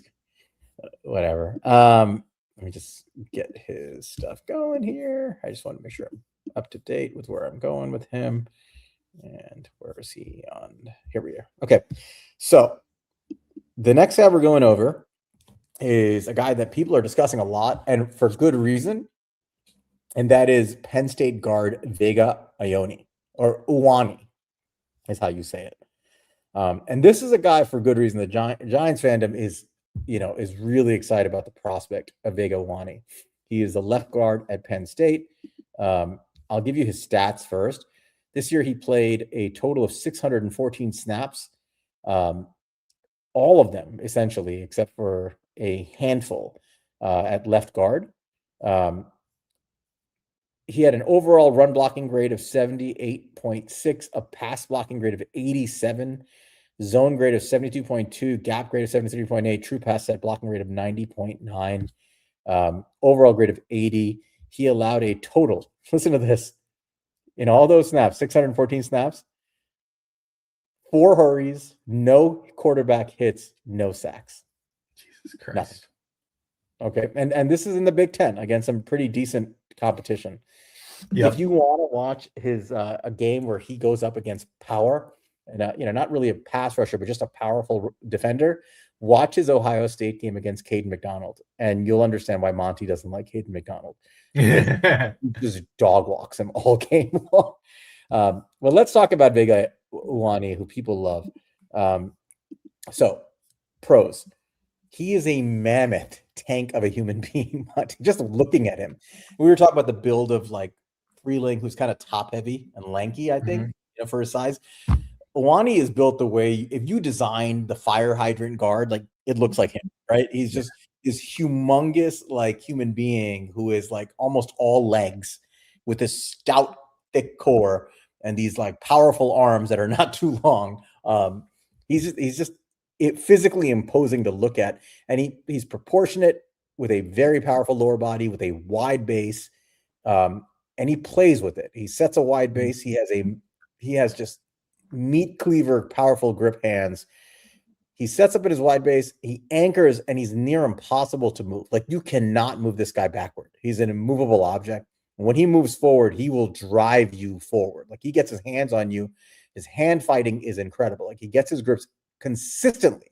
We talk about his hands are consistently inside the chest plate of the defender, and he gets there first, right?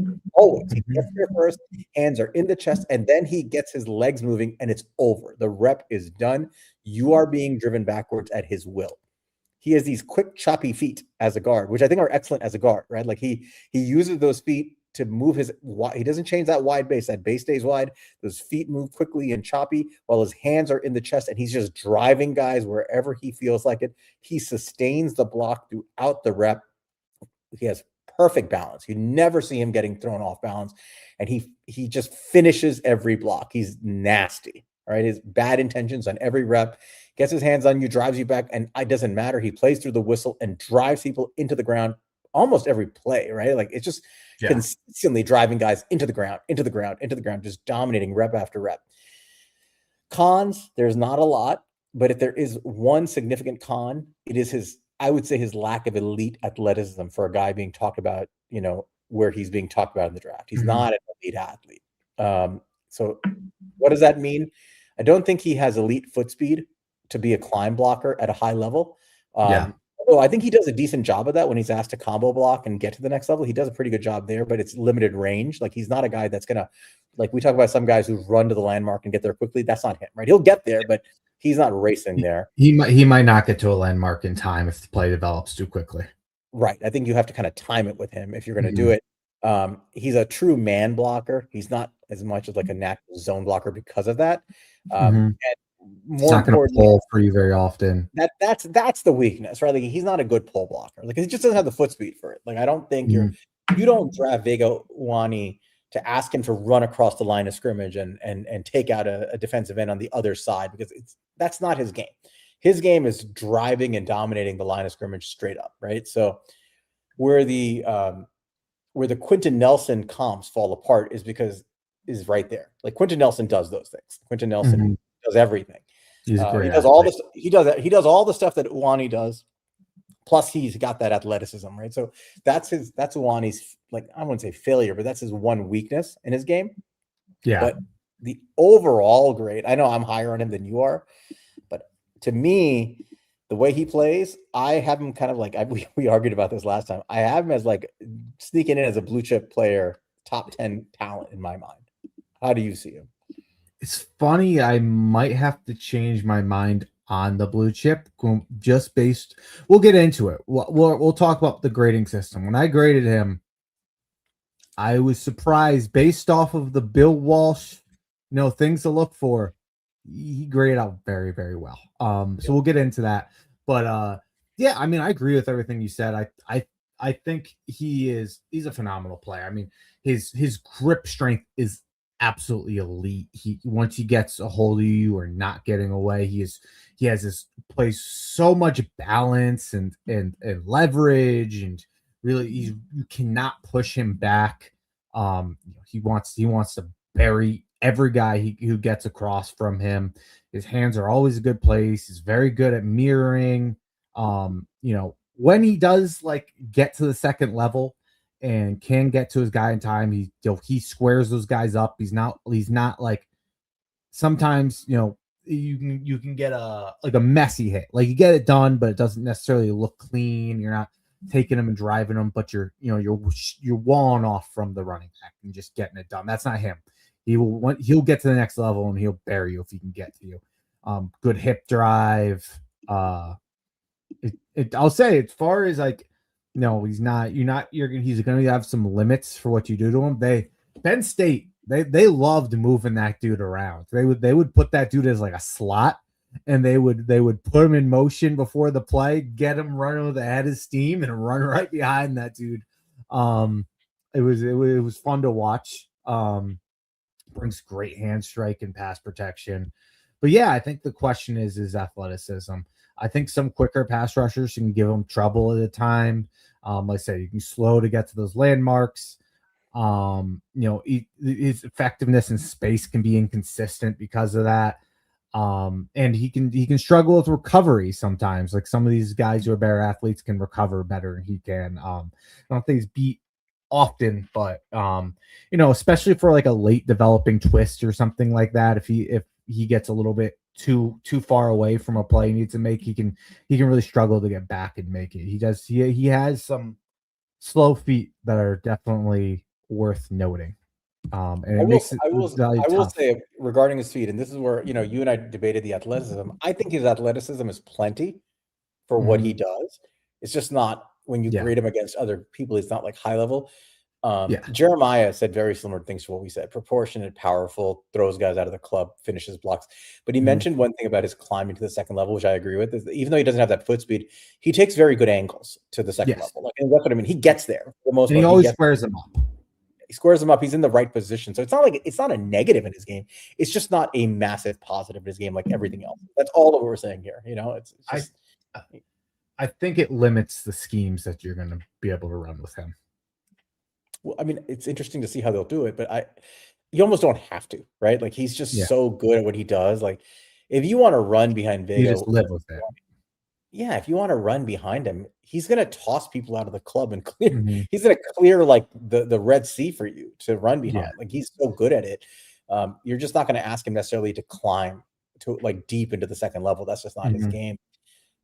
I will say one thing I didn't mention. I think that when you watch his tape, like you mentioned the grip strength, I mentioned the grip strength. He's powerful at latching on. The other thing he does with his hands, which is really impressive, he just tosses guys. Like I mean, like he like literally he just bench presses them and they go flying. We're talking about 320-pound men.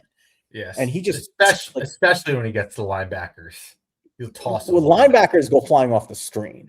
Yeah. But I'm talking about like the DTs. Like DTs, he squares up, like especially like if he's combo blocking, like if there's like a 3-tech and you get any kind of help from the left tackle, he comes in, he just pushes his arms, and you see the 3-tech go flying like I've never seen 3-tech slide that far, like 5-6 feet just with a bench press rep. Like he's strong as shit, and it's really impressive to watch because it's something he has in his bag. Like if he feels like it, he'll just throw you away.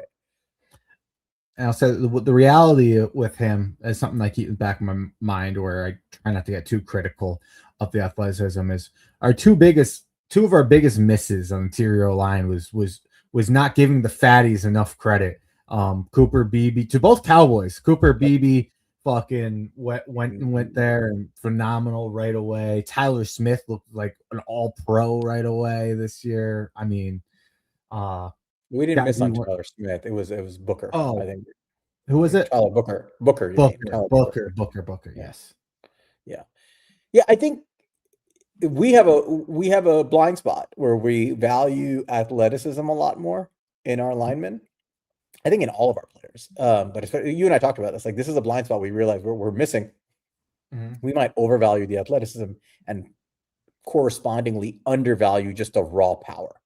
And I think like on the interior, I'm beginning more and more to like feel like it's the raw power that plays, for pass pro and for run blocking.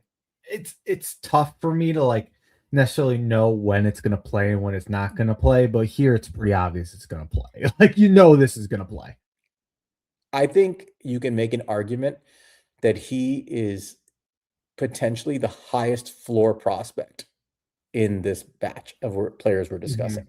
Yeah. Like it's a plug and play left guard who's going to be really, really good for your team for a decade, barring injury. This is an easy projection, at left guard. So I want to get into his Giants fit and scenarios to take him, but do you want to grade him first? Because have you done it? I have. So let's all right. Don't tell me what you did. Let me grade him because I haven't done the grade on him officially. I won't. So let's see how we do it. Play strength and anchor. 5. Me too. Explosiveness and power at the point of attack. 5. Me too. Athleticism.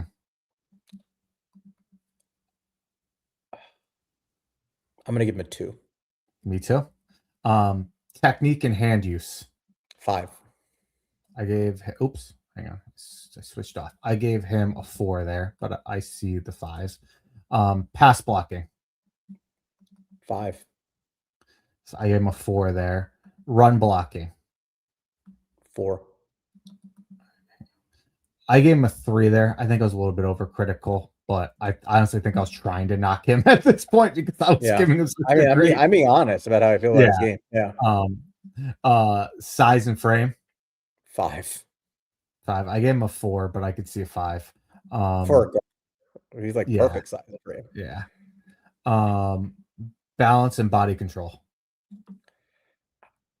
5. I gave him a 5. Yeah. My score. This might be the highest score I've ever given.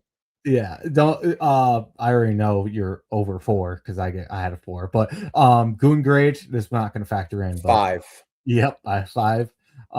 Giants grade. 5. Jesus Christ! All right. He's like perfect for this team. But good. Oh wait, hang on. I got to. Why is this? I got to pull down. All right. Want to guess what your grade was? 4, 6, 7. 4, 5. 4, 5. I had a 4. You graded out as a 4.25 total. And I was pretty maybe I'm being overly optimistic about some of these features because when we grade them, we have to project a little of the NFL level, but I don't see like this is the Bill Walsh system, by the way. Like these are our grades based on Bill Walsh wants out of guards and out of every position group. When you talk about them individually as those traits, like he's elite at all of those things, like 5. Yeah. Like it's an easy 5 for a lot of those for me, at least a 4. I think what I was doing, because again, I was like they were so high. I tried to make sure I focus on like what is he at the NFL, which to be fair, I'm not good at doing that every time. There's some inconsistencies with that. But I wanted to focus. So honestly, the reality of you just trying to be honest and me trying to be critical, 4.25 is probably a fair spot for between that. It's a fact. It's a fact. Big ass on Vega. It's hard to watch his film and not be like, this guy's he's a damn near not perfect, but he's pretty freaking close to like a perfect guard prospect that you're looking for in the interior. Look, the reality is like I'm gonna go through it again real quick with some of these, like play strength and anchor. Like I have a hard time doing anything other than 5 there. Explosiveness and power at the point of attack, I would have hard trouble giving anything but a 5 there. Technique and hand use, I went 4, you went 5. Again, he's good, very good. Pass blocking, I went 4, you went 5. Somewhere in that area. But size and frame, he easily go. I went 4, you went 5. Easily go either way on that. And then balance and body control, hard for me to do anything other than a 5 there. He's so under control. He plays so low. Like, do you ever see him lunging? No. Do you ever see him falling?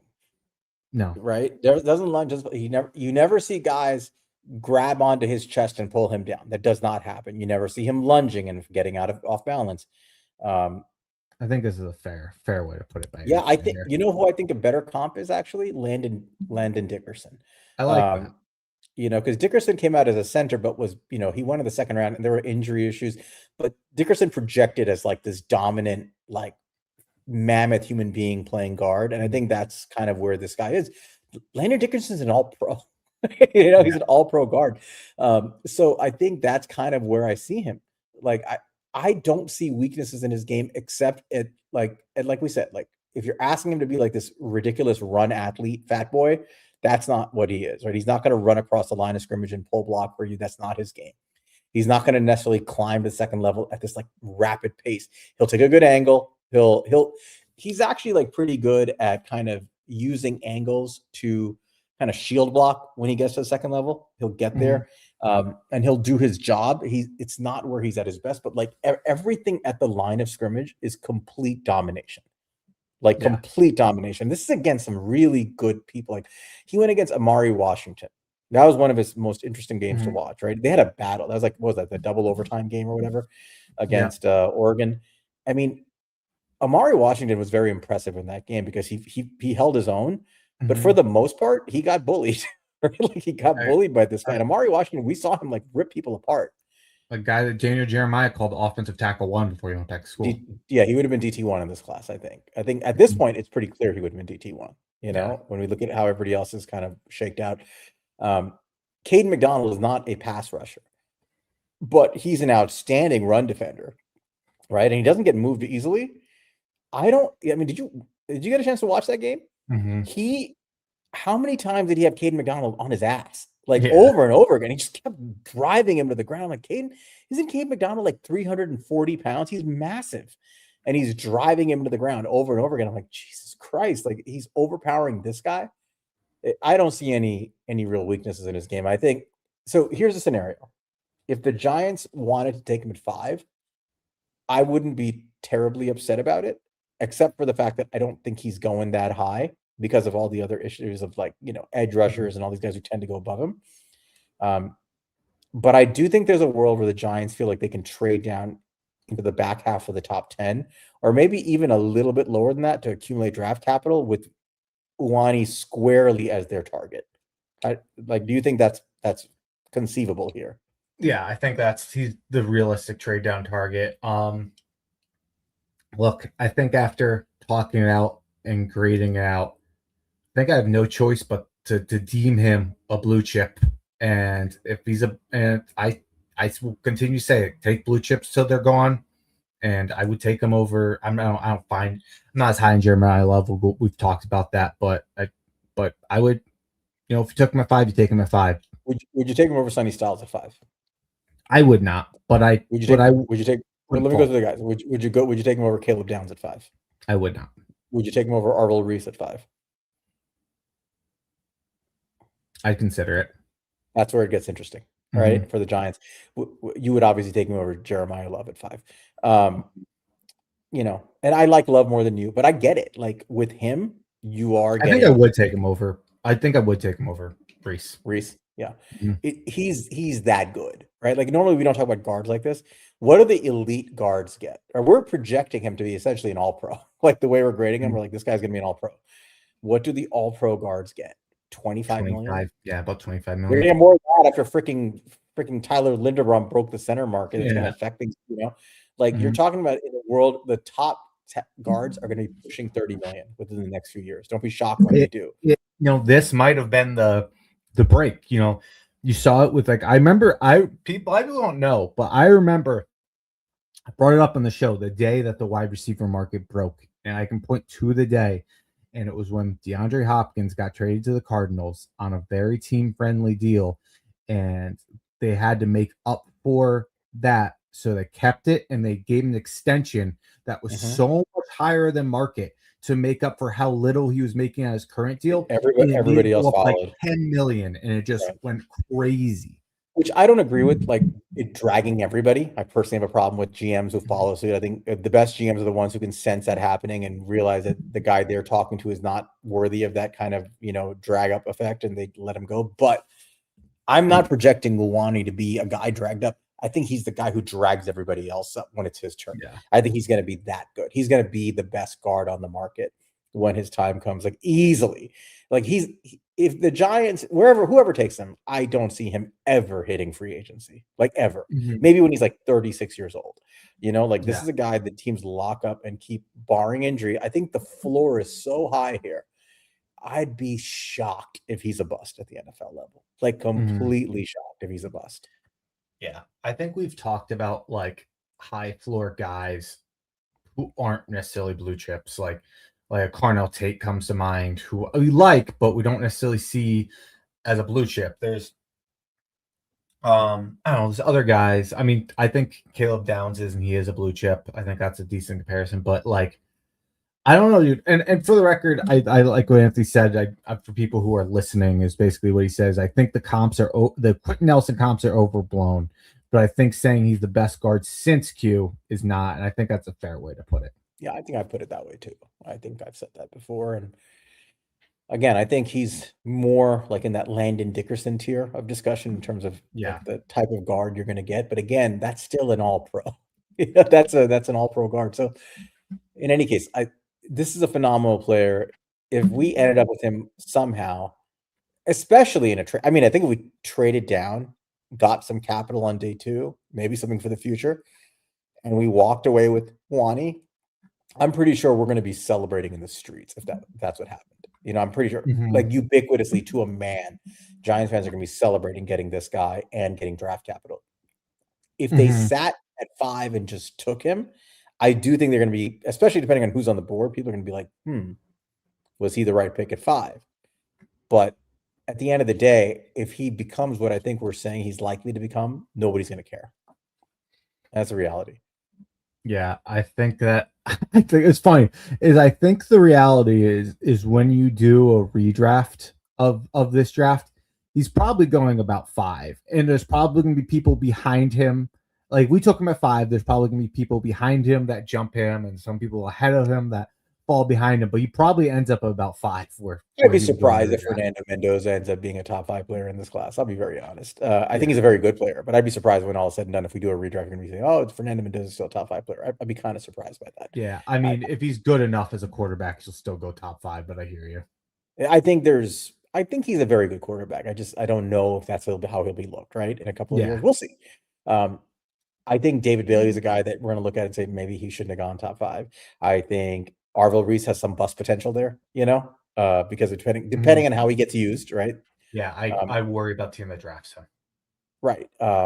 even guys like Maui Noah, who we love, right? We love Maui Noah, and I think he's probably the safer pick at 5. Maybe that's the better comparison, is do you take Uani, who's the proven guard, or do you take Maui Noah, who's the proven right tackle but might project better at guard? Like, and this is what Matt was giving me shit about. Who are you taking at 5? You want a lineman. They're both there at 5, and you're not trading down. Are you taking Maui Noah, or are you taking Uani at 5?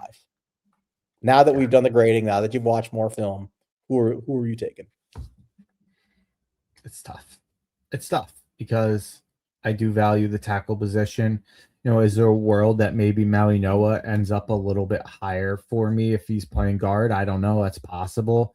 I mean, look, I gave Maui Noah 3.875. He was not far off from Tackle. At tackle. And I'm very high on Maui Noah. He still would probably fall outside my blue chips. He will. But again, I think Vega will probably be on the bottom end of it. But again, that's just purely stacking them, and then you factor in the tackle. I think I'd still go Maui Noah, but it also goes against my pick blue chips until blue chips are gone. Do you think Maui Noah is a blue chipper? But he's close. This is where it gets interesting, right? Do you take the blue chipper till it's gone? Or do you take the guy who's like a borderline blue chipper? So just to be clear, Maui blue chipper at guard, maybe, but it's hard for me to make that projection. Jeremiah has Maui Noah 10th on his big board and Uani 11th. And I think that speaks to the discussion here, right? Like I think, and Jeremiah is putting them, and he's clearly figuring in positional value. He's projecting Maui Noah as a right tackle at the NFL level. There's no reason not to right now. But I do think there's a world where Maui Noah gets drafted by a team and they slide him to right guard initially or left guard to start and then move him to right tackle. But I mean, it's a tough decision. I would say when you consider all factors, I would probably still take Maui Noah like in a vacuum. However, when you consider all factors, including where the Giants are, they just gave a 3-year deal to Jermaine Illuminor. I know it's only a 2-year deal guaranteed, but he's only 31. He's not like 35, 36. I actually think Uani might have cleared him a little bit here, and he might be the safer pick. Yeah, Our part is again trying to avoid blind spots, but I value athleticism so much, and Mano is such a good athlete. It's tough.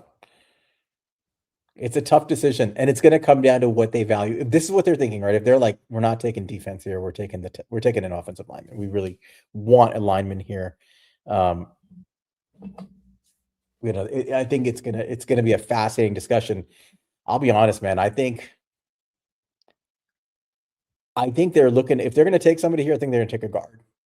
And they're going to be like, who's the best guard? And it's clearly Uani, right? He's the best guard. I mean, I think Maui Noah projects, but yeah. I think to what Anthony's saying is like Jermaine isn't moving to guard and he'll allow him playing side for the Giants. And I agree with that. I don't think you're moving Jermaine's side, but you can move on. You can get out of that Jermaine contract 2 years from now. We'll see what level he's still playing at. Even if it's 3 years from now, it's still going to have 2 years left in his rookie deal at that point. Which, by the way, is a very Packers thing to do. I brought up that point. Or the Packers historically have drafted tackles and either let them sit or have them play on the interior initially and then slide them outside, right? As guys graduate, and they let guys go and they move guys outside. Like they've traditionally done that. And I don't think that's a bad strategy when you're taking a guy who's played tackle at the college level. And then you eventually slide. Like, so they're doing this year, right? Like they let Rasheed Walker go. They had Jordan Morgan, who they took at the back half of the first round a couple of years ago. They had him play backup. They had him play left guard. They had him, learn that position, get his cheat. And now he's their starting left tackle going into next year. Let's see what happens in the draft. But right now, I think they're comfortable having developed Morgan to be their left tackle. I think they're very good with that. So it's not a bad strategy. And honestly, when you start thinking ahead, it's a very cost-efficient way to control your risk in the future, right? Like you have your built-in guy who's been playing guard, who knows how to play tackle. You've developed him. You slide him over to tackle. You're not going shopping at the top of the free agency list. You're not trying to get another first-round pick. You've got your guy. It's an interesting discussion. Anthony asked, did we cover Logan Jones last stream? Feels like guys going much lower than you should. I think we covered him 2 streams ago when we went over our reviewed everybody, but still my center one. So center one, guaranteed future Hall of Famer, ran a 4.90 I mean, you can put it in the books. He will be a future Hall of Famer. He ran a 4.90 That's it. That's the threshold. Logan Jones is awesome. I mean, I don't think I see people mocking him in the 4th round, 5th round. I don't see him getting that far, Monty. But then again, sometimes centers do fall. You never know. Would if you he's be there, would you be 105 shocked? 3rd round? I wouldn't be shocked. That's where I expect him to go. There's a lot of teams that need center. And you saw the center market play out kind of crazy. And not everybody got an answer. You know, when the musical chairs stopped, not everybody had an answer built in. No, I wouldn't be shocked if he went in the 2nd round. Actually, I wouldn't be. I would be surprised, not shocked. I expect him to go in the 3rd round. I will say I think it is more likely he's there at 105 than he goes in the 2nd round. I'll put it that way. I think he's going in the 3rd. I think it's more likely he slides to 105, I say that because that's what we're picking in the 4th. Yeah. Versus center. So versus going in the 2nd. But yeah, I agree with you. But yeah, if he's, I could see him getting taken in the 2nd round and just being like, damn. So like the reason I see that he's a little undersized, right? He's like what 295, something like that. And same size as Linderbaum, but no, he's exactly like Linderbaum in terms of measurables, athleticism, and things like. He's not quite the athlete Linderbaum was like going to 2nd level, but he's pretty damn good. Pretty close. Yeah, and like I just, you know, I think, but these were questions about Linderbaum when he came out, right? Like people said, "Oh, can he hold up at his size?" And he did. Yeah. So have they been answered for everybody, or do people view that as like a Tyler Linderbaum unicorn effect, right? And they're going to still knock him for it. I don't know. And I'll say, like, I do think Linderbaum is better fit for that. I think he's a little bit stronger, lower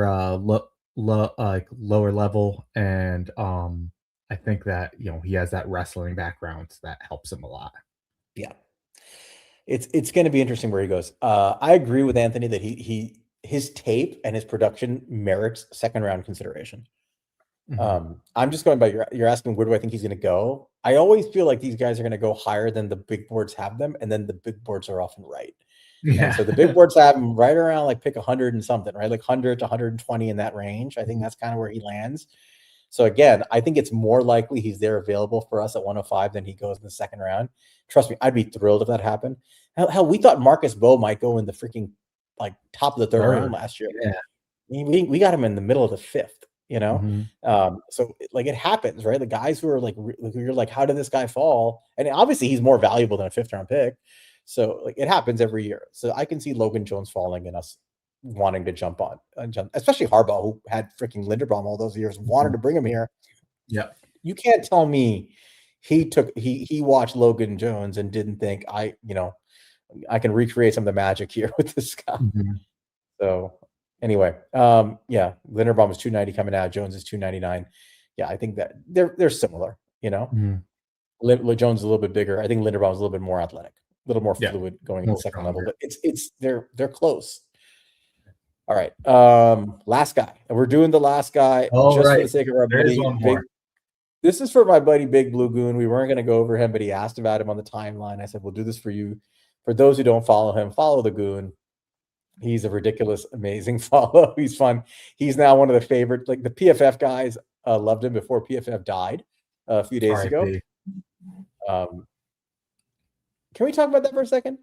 Sure. They fired fucking Trevor Sikkema. Have they lost their goddamn minds? I understand what they're doing, but Trevor? Yeah. It's unbelievable to me because here's the thing. Like, I always gave Trevor, like, sometimes I thought Trevor's bored, especially during the season. Like, you got to take it with a grain of salt. It can be a little bit weird and stuff like that. Doesn't have any help. But yeah, that was the thing, man. It was like I gave him the break because it's like, man, they're asking this guy to have a draft board set up year round by himself, and then he does a 5-day a week. He does shows for PFF and does NFL coverage while having him do that. that's used for their highly successful draft tool. It crazy. He's so respect. You saw how much, like, there was a million PFF guys who got fired. A lot of guys who like people were like Max Chadwick. I'm a big fan of. He's a college football guy. There's a lot, but the reaction to Sycamore for like Daniel Jeremiah, like all these people are like reached out to him. It was crazy to see. I mean, for those interested in the whole backstory, it's worth. We can't get into it; it's very long. But I will just say that PFF started in, I think, 2009, and it was bought in 2015 by Chris Collingsworth, and they were initially just punch the numbers, raw, like, data grinding guys to try to change the way people looked at football, try to bring in analytics and advanced stats.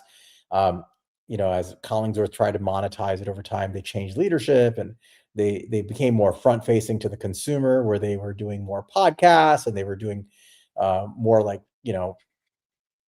going after guys who were like fans of football, younger audience.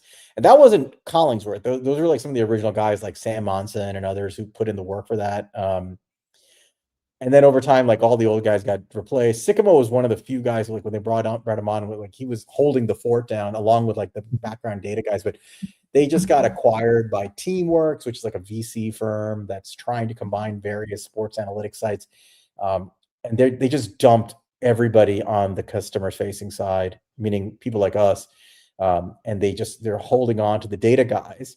And their goal is to basically package this and try to sell it to the NFL. You saw the NFL, if you saw the thing that Jones came out with in CBS today, they're looking for like a consolidated RFP, from all these scouting firms to have like one consolidated scouting business that is uniform to the NFL. So the NFL is looking to basically purchase it. And so like all of these people, like PFF, via Teamworks, summer scouting, the 33 team, like, they're all like kind of vying for this.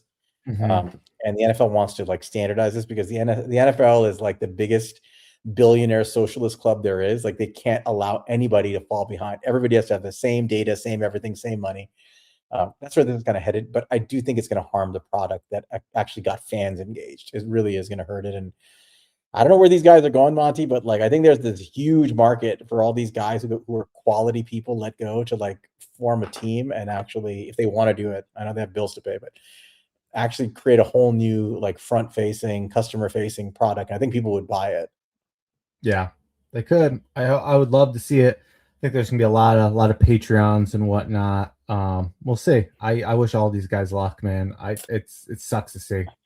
It's gonna suck. I mean, the whole thing is connected to AI and how I think those data guys are basically, my view on this is, and Renner replied to me when I said like the data guys are just going to be used to input data into the AI machine learning software so the machine can replace them.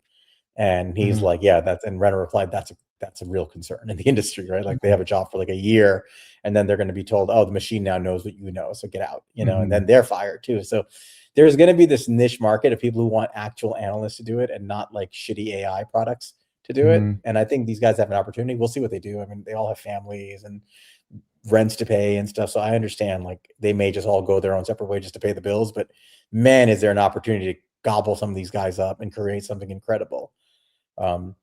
Which, maybe we'll do, right? We need some money. So if anybody wants to give us, $10 million startup cash, we can start. All right. Let's go over the last guy, Goons guy, and then we'll close this down. We're not even at 2 hours yet, so we're cooking. There we go. All right. So we weren't going to do this guy, but we're going to do him now for our buddy, the Goon. And that is edge rusher Keldrick Faulk from Auburn. I'm going to go over Keldrick Faulk. And I'm not going to spend a lot of time on him, Monty, because I'm going to give you the opportunity to give your very positive thoughts about him to everybody. He is a guy we reviewed before.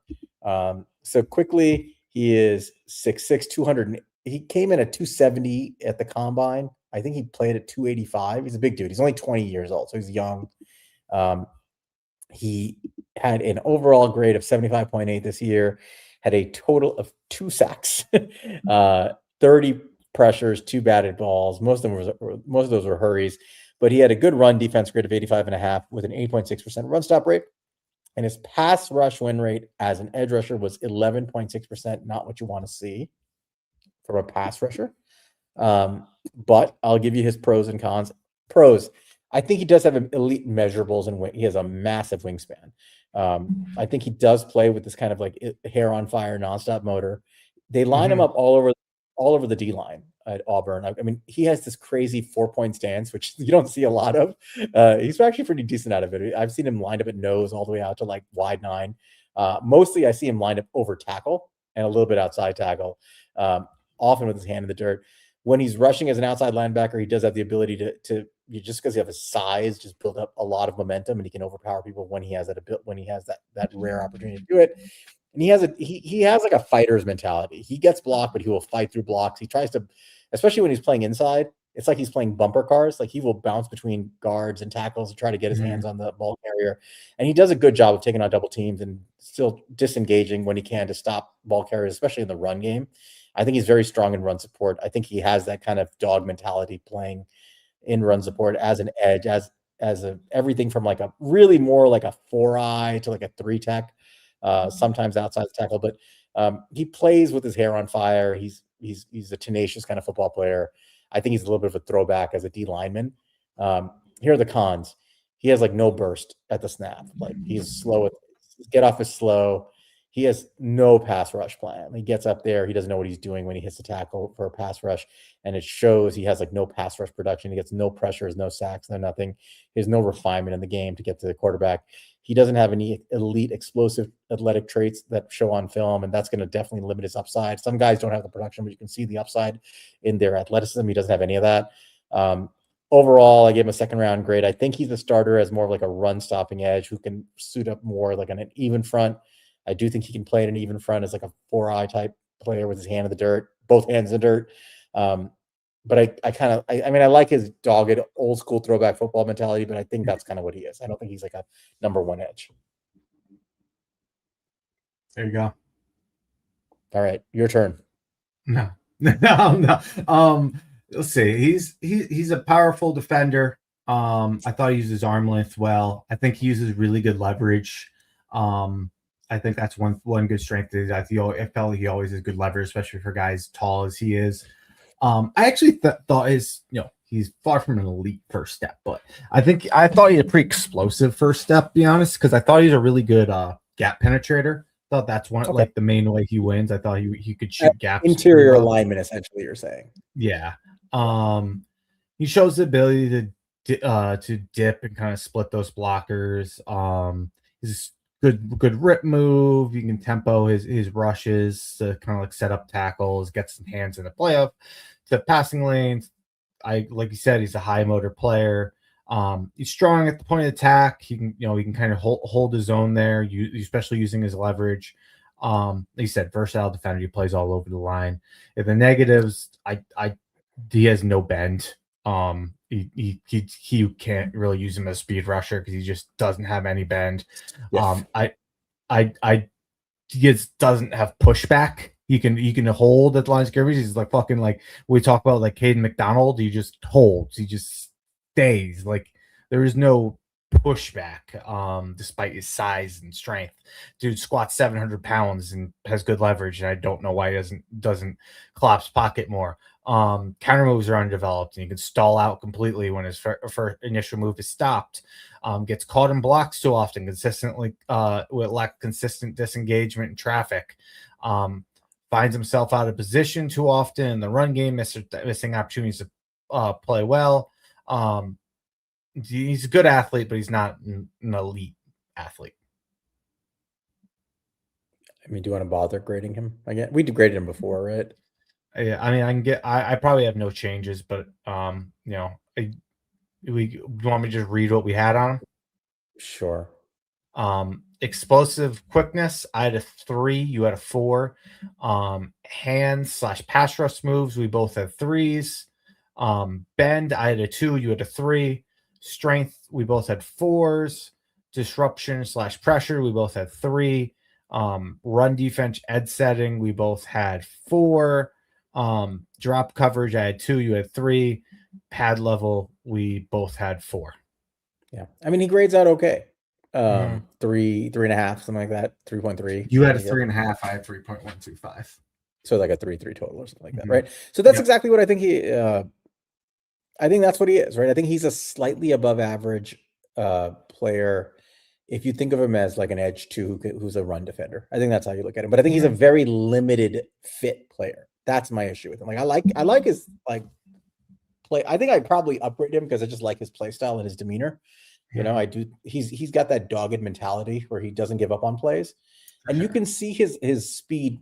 Like you can see him show his athletic ability. Like there are plays where he's chasing wide receivers from the defensive line and he catches them because he's fast and he doesn't give up on plays. I like that about him. But overall, like I said, he plays bumper cars, right? Like he doesn't explosively pass through guys. He gets stuck, like you said, and if he's gonna get through like the line of scrimmage, it's because he's like bouncing back and forth and somehow like the gap opens up and he has a chance to go through him. I think he's okay as a run defending edge, right? He's Jihad Ward, you know, in many ways. I mean, that's kind of what he is, right? Like I don't think he's more than that right now. I mean, Jihad Ward was like a freaking second round pick or something, wasn't he? Or second or third round pick. Like that's kind of what he is right now. He's not more than that. He's too small. Somebody had a comment. Is he better as a DT? Yeah, but what kind of DT? He's measuring a 270, maybe plays a 280. He's a small 3-tech. He's basically a 4-eye. He's an even front defensive end. He's a George Karlaftis prototype, you know, hand in the dirt, defensive end, and not much else. His NFL comp is Carlos Dunlap. Okay. Yeah. And he's not as good as Karlaftis. Karlaftis actually had pass rush arsenal. You know, he doesn't have that. So I like him as a football player, but am I taking him in the top 50 picks? No, I don't think so. And I think Jeremiah had him just outside his top 32. I think like 33 or something like that. Let me see where he put him.